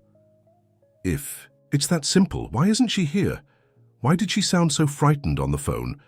Edward averted his gaze, and Richard realized there was more at play than the businessman was willing to admit. "What else did you show her, Edward? What scared her so much? Just certain projections. What would happen if the aquifer kept getting contaminated? The potential health impacts on the community, numbers, statistics, and..." Edward hesitated, visibly uncomfortable. "And the fact that some residents are already showing symptoms, consistent with contaminated water poisoning. Subtle, not alarming yet, but present. There it was, the final piece of the puzzle. You made her believe she'd be condemning the very community she's trying to protect," Richard said, feeling a cold anger rising inside him. "You used fear to silence her." "I used the truth." Edward slammed his fist on the table. "The truth. No one wants to hear. Yes, our project would benefit Skyline developers financially. Yes, it would enrich our shareholders, but it would also save lives in the long run. That's an acceptable price." "And who decides that price?" "You, sitting up in your skyscraper, dictating the fate of thousands." The two men locked eyes, decades of diverging paths, clashing values, and now this crisis converging in a single charged moment. "The injunction is in place, Edward," Richard said finally. "For 30 days, nothing happens on that land. We'll use that time to find a solution that doesn't involve destroying an entire community." "There is no other solution." Edward's frustration was palpable. "You've just guaranteed those people will keep drinking contaminated water for another month. That's on your conscience now, not mine." Richard studied the man before him, powerful, convinced, possibly even sincere in his belief that the ends justified the means, but also arrogant, unable to conceive he might be wrong or that another path existed. "There's always another solution, Edward. One that doesn't repeat the mistakes that destroyed your own family. And I'll find it with or without your help." As he turned to leave, Richard felt the weight of his promise. He had 30 days to solve a complex environmental crisis, protect an entire community, and somehow reconcile the estranged siblings whose lives had intertwined with his in ways he never could have foreseen. Most urgently, though, he had to find Jennifer. He needed to share what he'd uncovered, to help her see there was a third way beyond surrender or direct confrontation. Stepping out of Skyline Developers building, Richard looked up at New York's overcast sky. Somewhere in that sprawling metropolis, Jennifer was hiding, carrying the burden of an impossible choice Edward had forced upon her. And in Riverside, hundreds of families went about their lives, unaware of the battle being waged over the ground beneath their feet and the water they drank. The clock was ticking. 30 days to change the course of all those lives, including his own. The search for Jennifer consumed Richard's next few days. Unanswered calls, unread messages, fruitless visits to places she frequented. It was as if she'd vanished completely. The only thing he knew for sure was that she was alive, and somehow Edward had convinced her to abandon the fight. Meanwhile, the injunction he'd secured stirred up a storm in New York's legal and business circles. Skyline Developers issued an official statement lamenting the unnecessary delay in a project vital for urban revitalization, without mentioning, of course, the aquifer issue. The press was beginning to speculate about the sudden change of allegiance by the renowned corporate attorney Richard Thompson.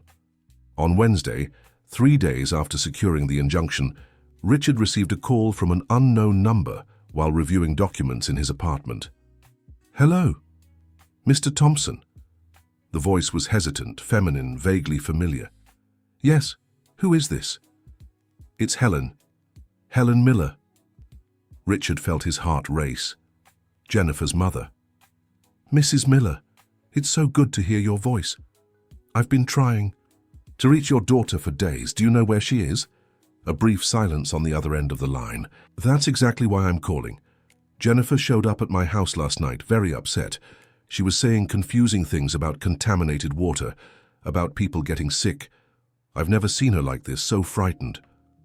"Is she still with you?" "No, she only stayed a few hours and then said she needed to go somewhere safe. She left something for you in case you got in touch." "What?"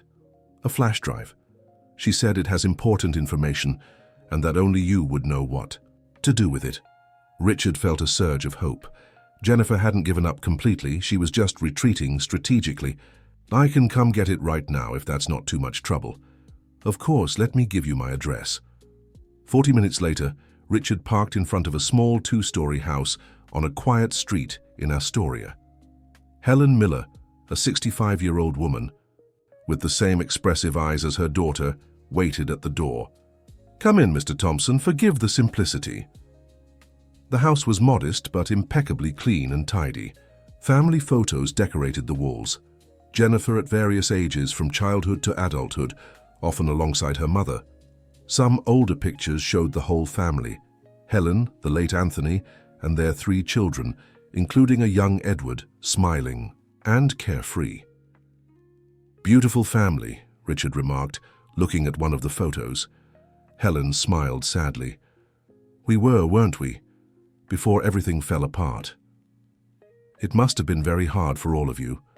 "It was, Mr. Thompson. But especially for Edward, the oldest. He felt responsible for taking care of all of us, even though he was just a boy. When we lost our home and our livelihood, it was like something broke inside him." Richard listened carefully, picking up on nuances of the family story that neither Jennifer nor Edward had shared. "Do you still keep in touch with him?" Helen sighed, sitting on the simple living room sofa. "Rarely. At first, when he went to live with his uncle, he still visited. But little by little, he drifted away. He went to better schools, started working at the construction company, made new friends. I think it was painful for him to see how we lived compared to his new life. And when he became president of Skyline Developers, he sent money, a lot of money," she gestured around. "This house was bought with what he sent, though he never came to see it. Always through intermediaries, always keeping his distance." Richard absorbed the information, trying to understand the complex dynamics of the Miller family. Edward, the son who had distanced himself but still provided financially. Jennifer, the youngest, who had grown up comfortably with her adoptive family but had returned to fight for them. And Robert, the middle child, whom Richard hadn't met yet. "Mrs. Miller, what exactly did Jennifer say when she came here?" The woman furrowed her brow, trying to remember. "She was very agitated. She talked about the project in the community, about Edward wanting to evict everyone. But what really disturbed her was something about the water being poisoned. She said Edward had proof that people were already getting sick and that it could get much worse." "Did she mention whether she believed it?" "That's the problem, Mr. Thompson. Jennifer didn't know what to believe. Edward has always been manipulative, even as a boy, but she also said the documents he showed her seemed convincing. She was torn." Richard nodded, understanding Jennifer's disappearance better now. She had been trying to independently verify Edward's claims about the contamination. "And what about the flash drive?" Helen stood up and walked to a small dresser, pulling out a blue flash drive from a drawer. "Here it is. She said it has all the original documents she found, plus some new ones she managed to get later. And she asked you to look for something called the Source Project." "The Source Project?" Richard had never heard that name before. "Yes. She said Edward mentioned it accidentally during their conversation, but quickly changed the subject when she asked about it." Richard took the flash drive, feeling its symbolic weight far greater than its physical one. He was holding not just information, but potentially the future of an entire community. "Thank you, Mrs. Miller." I promise to put this to good use. And I'll do my best to find your daughter." Before leaving, Richard paused once more in front of the family photo. If you could say something to Edward today, what would it be? Helen gazed at the image of her eldest son for a long moment. "I'd tell him I understand his pain, but turning it into power over others won't heal it, and that we still love him despite everything." The simple yet profound words stayed with Richard the entire way back to his apartment. As soon as he crossed the threshold, he plugged the flash drive into his computer. As expected, it was filled with documents about the Riverside case, the originals Jennifer had copied from the office, additional reports, internal emails from Skyline developers. But what caught his attention most was a folder labeled Source Project. Opening it, he found something unexpected, a full report commissioned by the developers 3 years earlier on the commercial viability of exploiting the aquifer. The document detailed how the water could be extracted, treated and distributed, not just for local consumption, but potentially exported as premium mineral water. The projected profits were astronomical. But contrary to what Edward had claimed, the report also included a full water quality analysis, which, surprisingly, showed the water was in exceptional condition. In fact, the document repeatedly emphasized the remarkable purity of the aquifer, attributing it to a protective geological layer that isolated it from surface activities. Richard's stomach sank. Edward had lied. There was no contamination, no imminent health risk to the community. It was all an elaborate scheme to acquire the land at the lowest possible price before the aquifer's true value became known. And Jennifer, convinced she was protecting the community from an invisible danger, had backed down. As he kept exploring the files, Richard found something even more alarming.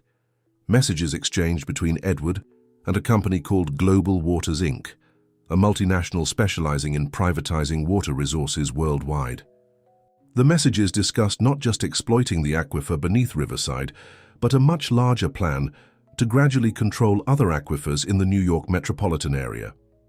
With control of these strategic sources, we'll be positioned to shape the future of water distribution in Latin America's largest metropolis, Edward wrote in one email.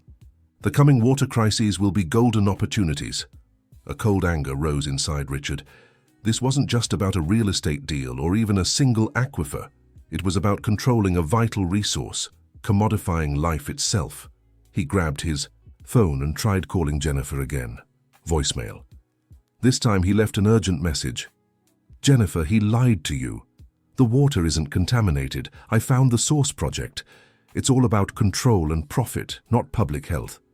Call me as soon as you hear this."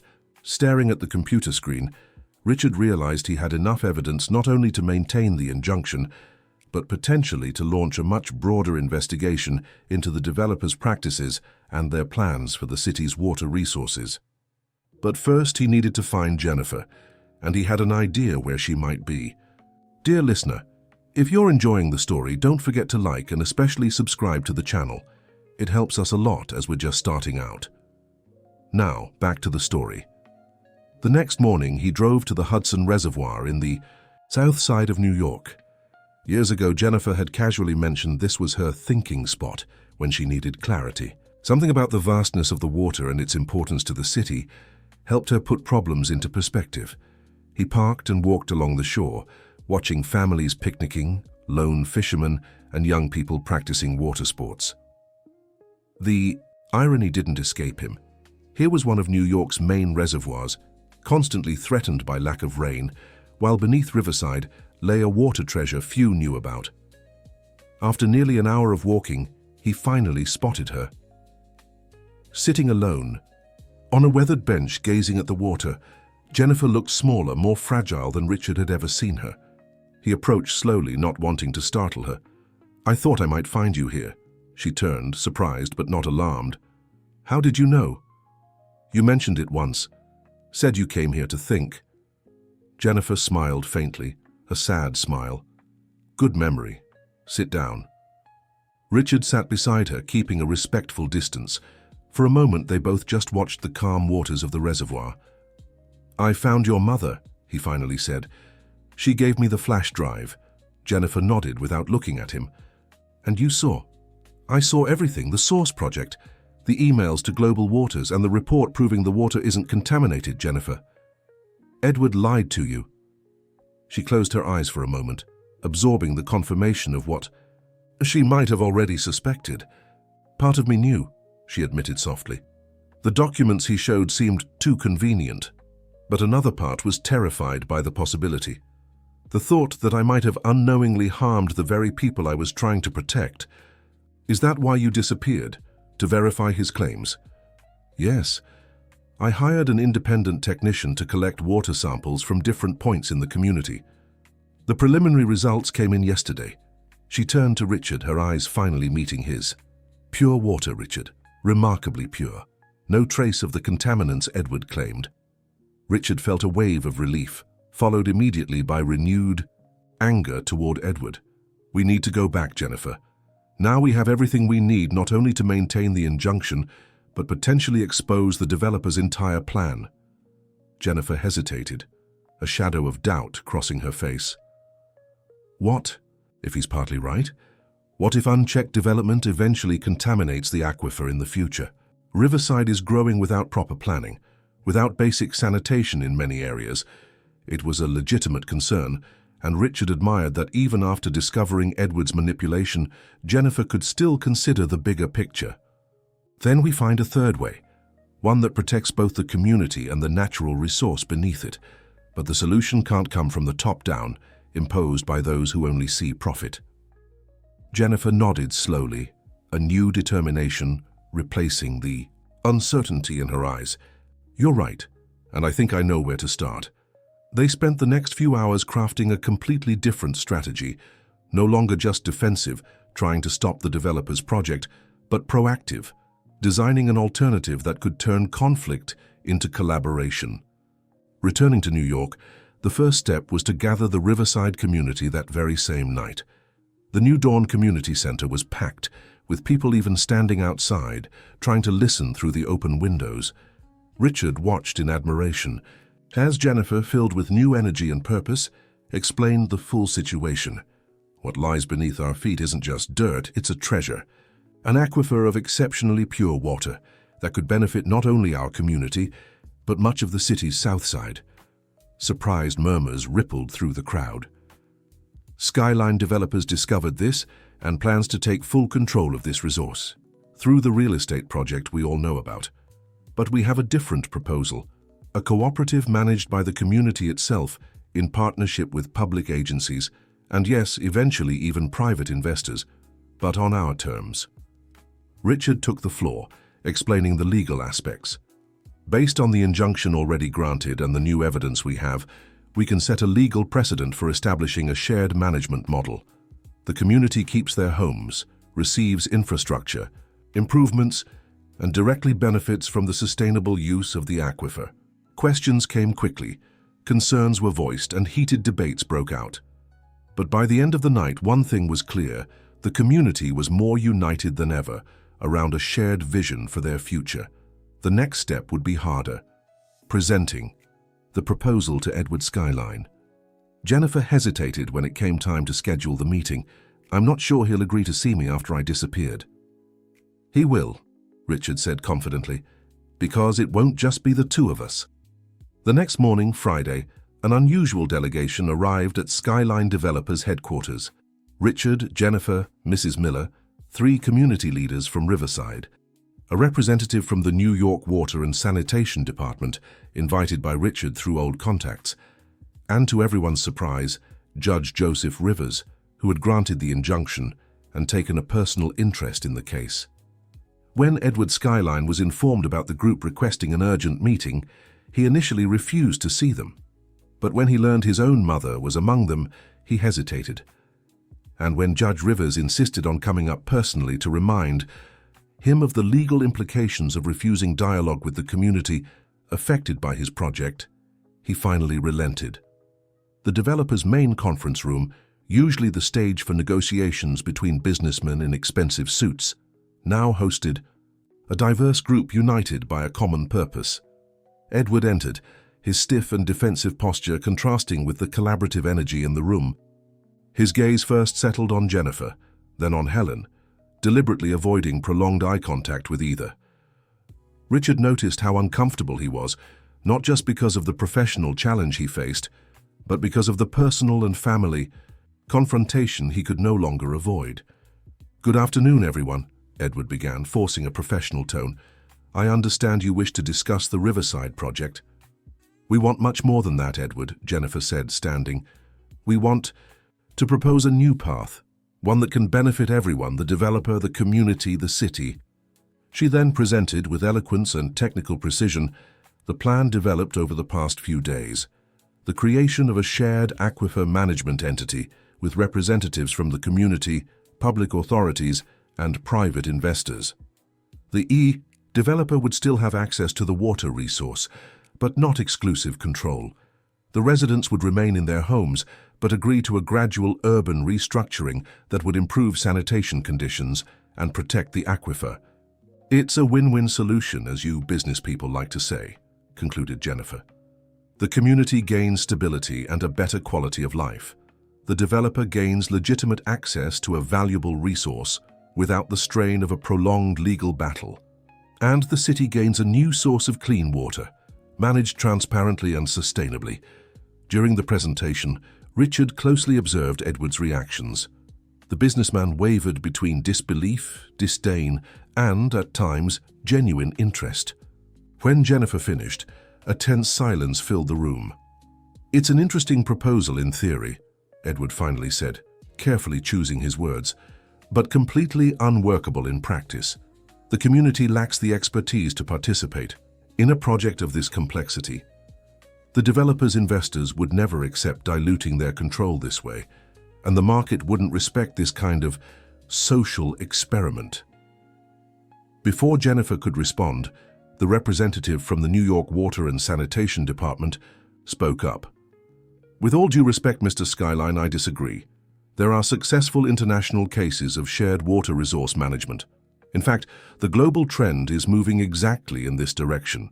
A partnership like this would be groundbreaking in the US and could bring not just practical benefits, but a tremendous reputational boost for your company." Edward frowned, clearly not expecting opposition from someone representing the kind of institution he was used to negotiating with. That was when Mrs. Miller, who had remained silent until then, slowly stood up. All eyes turned to her, especially Edward's, who seemed both drawn to and repelled by his mother's presence. "My son," she began, her voice gentle but firm. "Do you remember what your father always said about water?" Edward visibly stiffened, avoiding his mother's gaze. "Mrs. Miller, I don't think family memories are relevant to this business discussion. They're more relevant than you realize," she continued, unwavering. "Your father said water is like the truth. It always finds its way, no matter how many obstacles we put in its path, and that we must respect it, never try to control it completely." A heavy silence followed her words. Richard sensed something significant was happening beyond the business negotiation, a moment of family truth that could change everything. "Back then we thought he was just talking about his woodworking, about treating wood with respect for its nature," Helen went on. "But now I see it was a much bigger lesson. One you seem to have forgotten, Edward." The businessman abruptly stood and walked to the floor-to-ceiling window that dominated one wall of the conference room. With his back to everyone, he remained silent for several seconds that felt like an eternity. "I haven't forgotten," he said at last, his voice barely audible. "I just learned to play by this world's rules. A world that didn't care when we lost everything." Jennifer rose and, in a move that surprised everyone, approached her brother.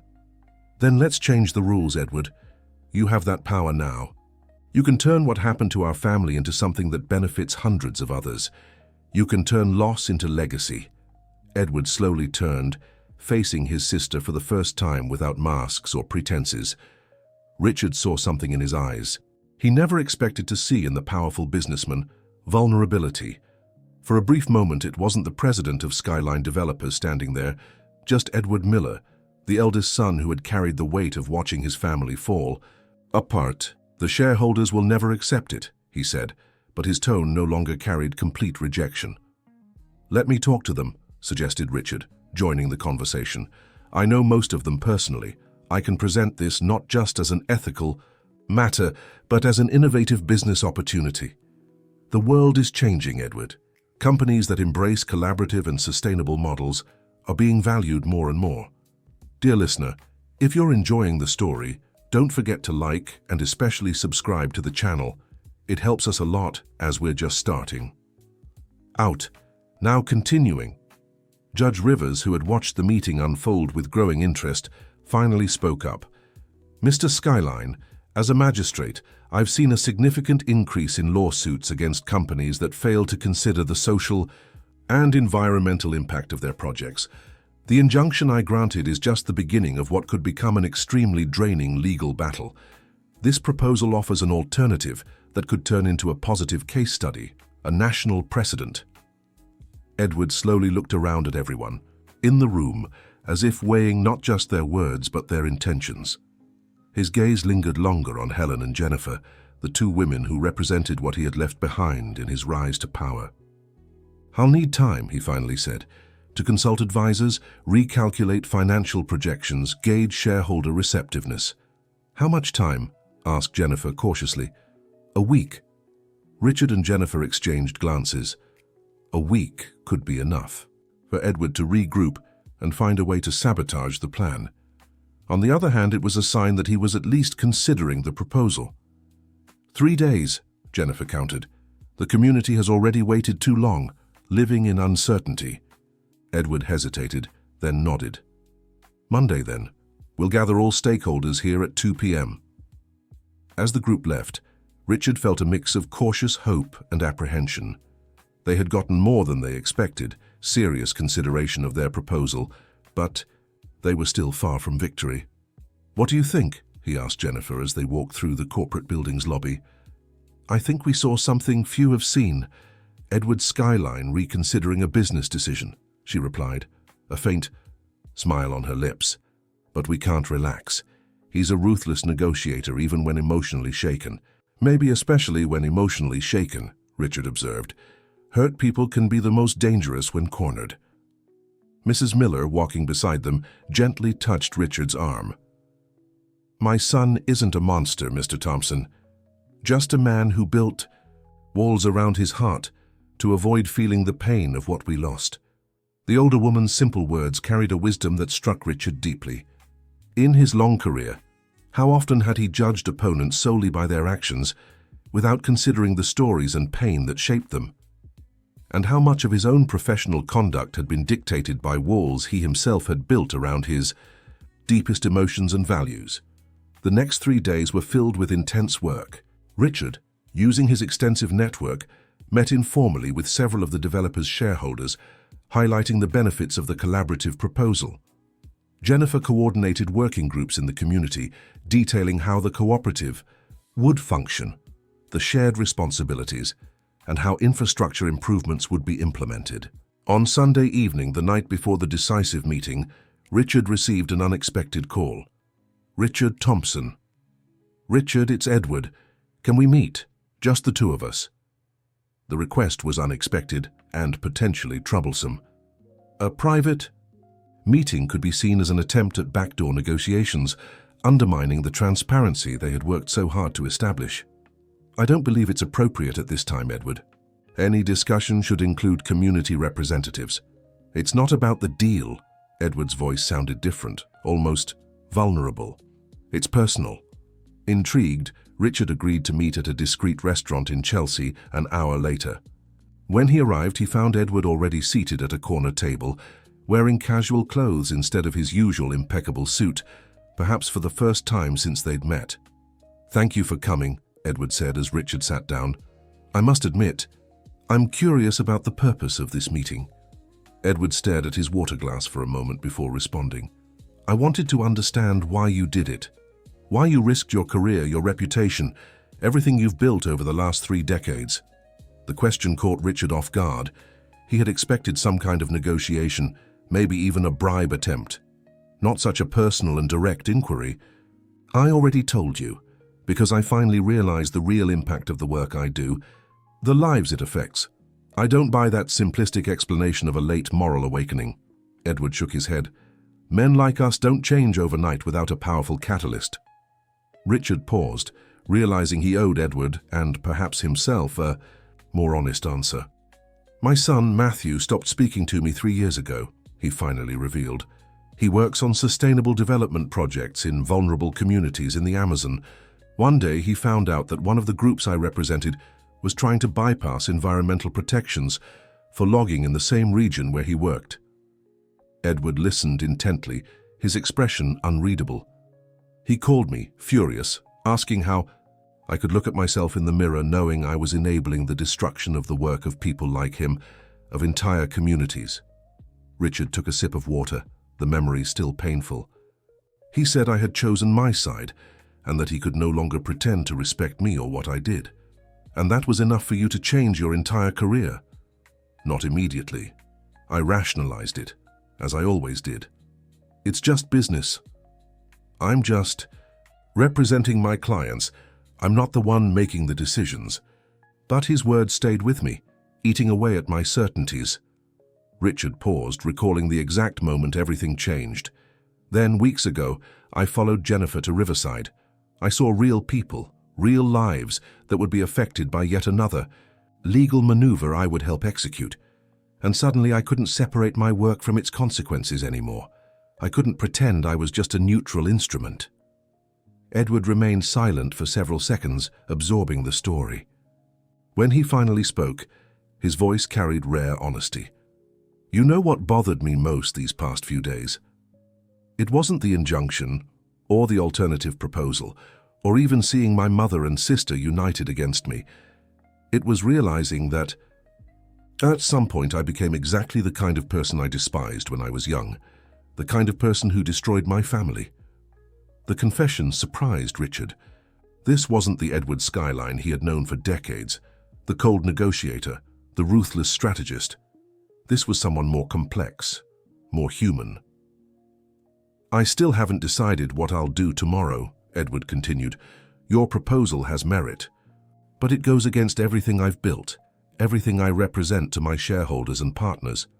Maybe that's exactly why you should seriously consider it, Richard suggested gently. An opportunity to represent something new, something that combines profit and purpose in a way few achieve. The businessman offered a tired smile. Always the persuasive lawyer, aren't you? Even across the table, just a man who discovered, perhaps too late, that there are things more important than financial reports and legal victories. When they said goodbye, Richard felt something fundamental had changed. He wasn't sure if it would guarantee success in the next day's meeting, but he had glimpsed a side of Edward few knew, and that alone was a small victory. Monday morning dawned with a clear sky over New York, a rare day without the usual metropolitan pollution. Richard took it as a good omen as he prepared for what could be the most significant day of his career.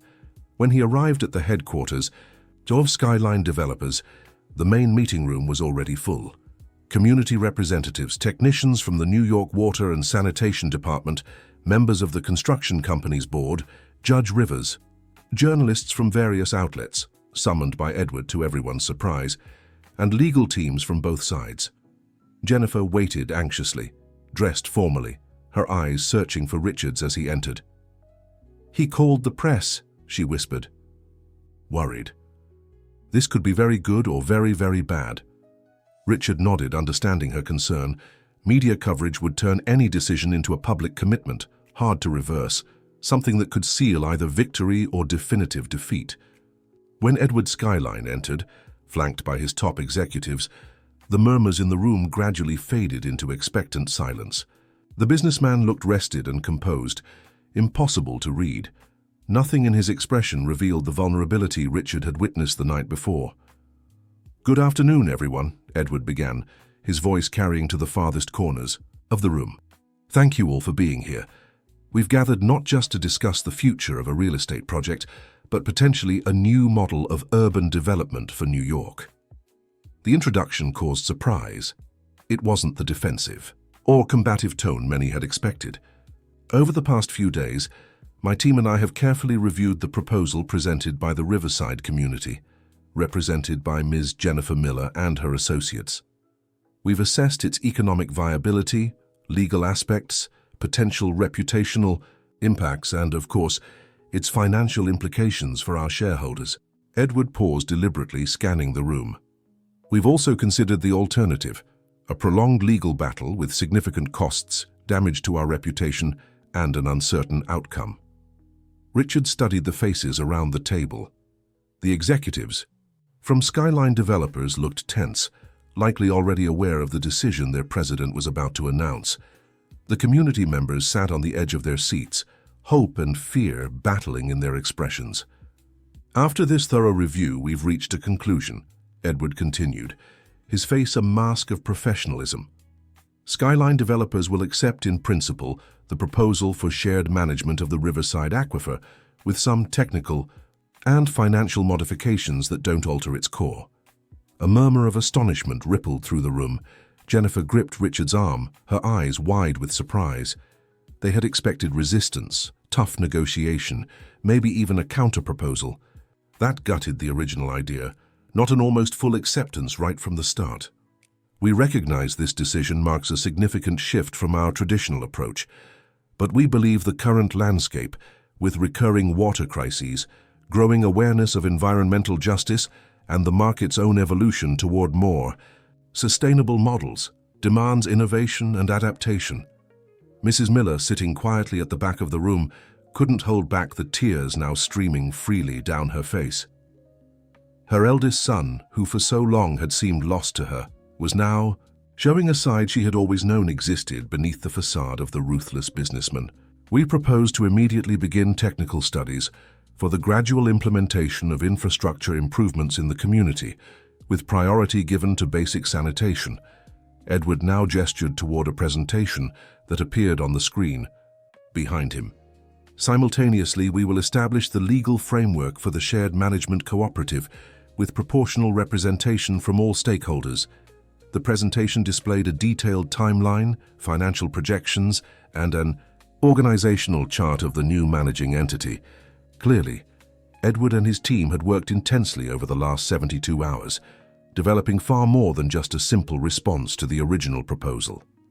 Naturally, we count on the suspension of the ongoing legal measures, allowing us to move forward. As partners, not adversaries. He looked directly at Judge Rivers, who nodded slightly in acknowledgement. When Edward finished his presentation, the room erupted into animated conversation. Journalists rushed to ask questions, community members embraced, and executives fervently discussed financial details. Amid the commotion, Richard watched Jennifer slowly walk toward her brother. For a moment they stood face to face, silent, the weight of 20 years of separation and resentment between them. Then, in a gesture few in the room would fully understand, Edward extended his hand to his sister. Not for a formal handshake, but with his palm facing upward, a gesture of openness, of vulnerability. Jennifer hesitated for only a second before placing her hand over his. It wasn't exactly a reconciliation, but a first step toward a new kind of relationship. Richard stayed at a distance, respecting the moment, but his heart overflowed with a feeling he had forgotten existed, the pure satisfaction of making a difference, of being on the right side of a just cause. The following weeks were intense. Endless meetings to define the cooperative's bylaws, technical visits to plan infrastructure improvements, community briefing sessions. Richard, who had officially left the law firm where he had worked for decades, found himself with more work than ever, and paradoxically more satisfied than he had been in years. 1 month after the historic meeting, as he walked through Riverside with Jennifer, observing the first improvements to the water and sewage system, his phone rang. It was an international number. "Hello? Dad?" The voice of his son, Matthew, sounded distant but clear. "Matthew," Richard stopped, surprised and moved. "It's so good to hear your voice, son. I saw your name in the news. The story about the aquifer, the community cooperative. Is all of that true?" Richard looked at Jennifer, who watched curiously as he reacted to the call. "Yes, it's true. Let's just say I've learned some important lessons these past few months." A brief silence on the line before Matthew responded, "I'm proud of you, Dad, really." The simple words hit Richard with an unexpected force. His eyes filled with tears and he had to take a deep breath before answering, "Thank you, son. That means a lot to me, more than you can imagine." The conversation continued for several minutes, the first genuinely warm one in 3 years. When he hung up, he found Jennifer looking at him with an understanding smile. "Your son?" "Yes, We hadn't spoken in a long time, because of my work." Jennifer nodded, understanding without needing further explanation. "It seems you've gained more than you expected from this whole adventure."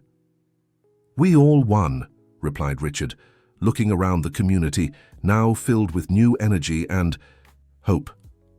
"Your brother too, though he may not fully realize it yet." "He's trying," said Jennifer, surprising Richard. "He called our mother yesterday." It was a short, slightly awkward conversation, but it was a start.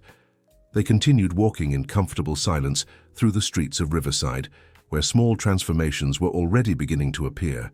Technical teams installing new water, distribution systems, residents actively participating in decisions, and a new sense of ownership and dignity filling the air. 3 months later, the Riverside Waters Cooperative was officially inaugurated, with a ceremony that brought together officials, the press, residents, and, to many people's surprise, Edward Skyline, alongside his family, reunited for the first time in decades. The project had exceeded initial expectations. The aquifer, now responsibly managed, not only ensured exceptionally clean water for the local community, but also began being commercially distributed to other areas of New York, with profits reinvested in continuous improvements for Riverside. The construction company, which had initially seemed to make a painful concession, discovered a new and profitable business model: collaborative urban development. Edward Skyline, once seen as a ruthless businessman, was now cited in business publications as a pioneer in a new paradigm of corporate social responsibility. On a Sunday afternoon, nearly a year after that rainy night when Richard had followed Jennifer through the streets of Riverside, he found himself at a barbecue at Helen Miller's house. In the small backyard, an unlikely gathering had formed. Jennifer and some community leaders, Edward still a little uncomfortable but visibly trying, several Riverside residents, and, to his immense joy, his son Matthew, who had returned to the US to see firsthand the project that had reconciled father and son. "If someone had told me a year ago we'd all be here today, I would have thought it impossible," remarked Helen, serving another round of cocktails to the guests. "Life has its surprises," Richard replied, watching Matthew chat animatedly with Jennifer about community projects. "Sometimes we follow people for the wrong reasons and end up exactly where we needed to be." Helen smiled, her gaze settling on Edward as he talked with an old neighbor about the woodworking shop the man ran, so similar to the one his father had owned. "You know what my Anthony would say if he were here today?" she asked, a nostalgic gleam in her eyes. "What?" "That sometimes we need to lose something precious to remember what truly matters, and that it's never too late to rebuild what was broken, even if it turns out different from before." Richard nodded, deeply understanding the wisdom in those words. His phone buzzed in his pocket, a notification about a new case accepted by the small community law office he'd opened. Another group needing legal representation against a big corporation.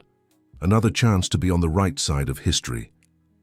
Looking around at this unlikely extended family, woven together by biological, professional, and community ties, Richard Thompson knew with absolute certainty following Jennifer that rainy night had been the most important detour in his path, leading him to a destination he'd never imagined but wouldn't trade for anything now. The end anew. What would you do if you discovered a life-changing secret? Tell us in the comments what you thought of this ending. If you enjoyed this story of redemption, don't forget to like and, most importantly, subscribe to the channel for more heartwarming narratives.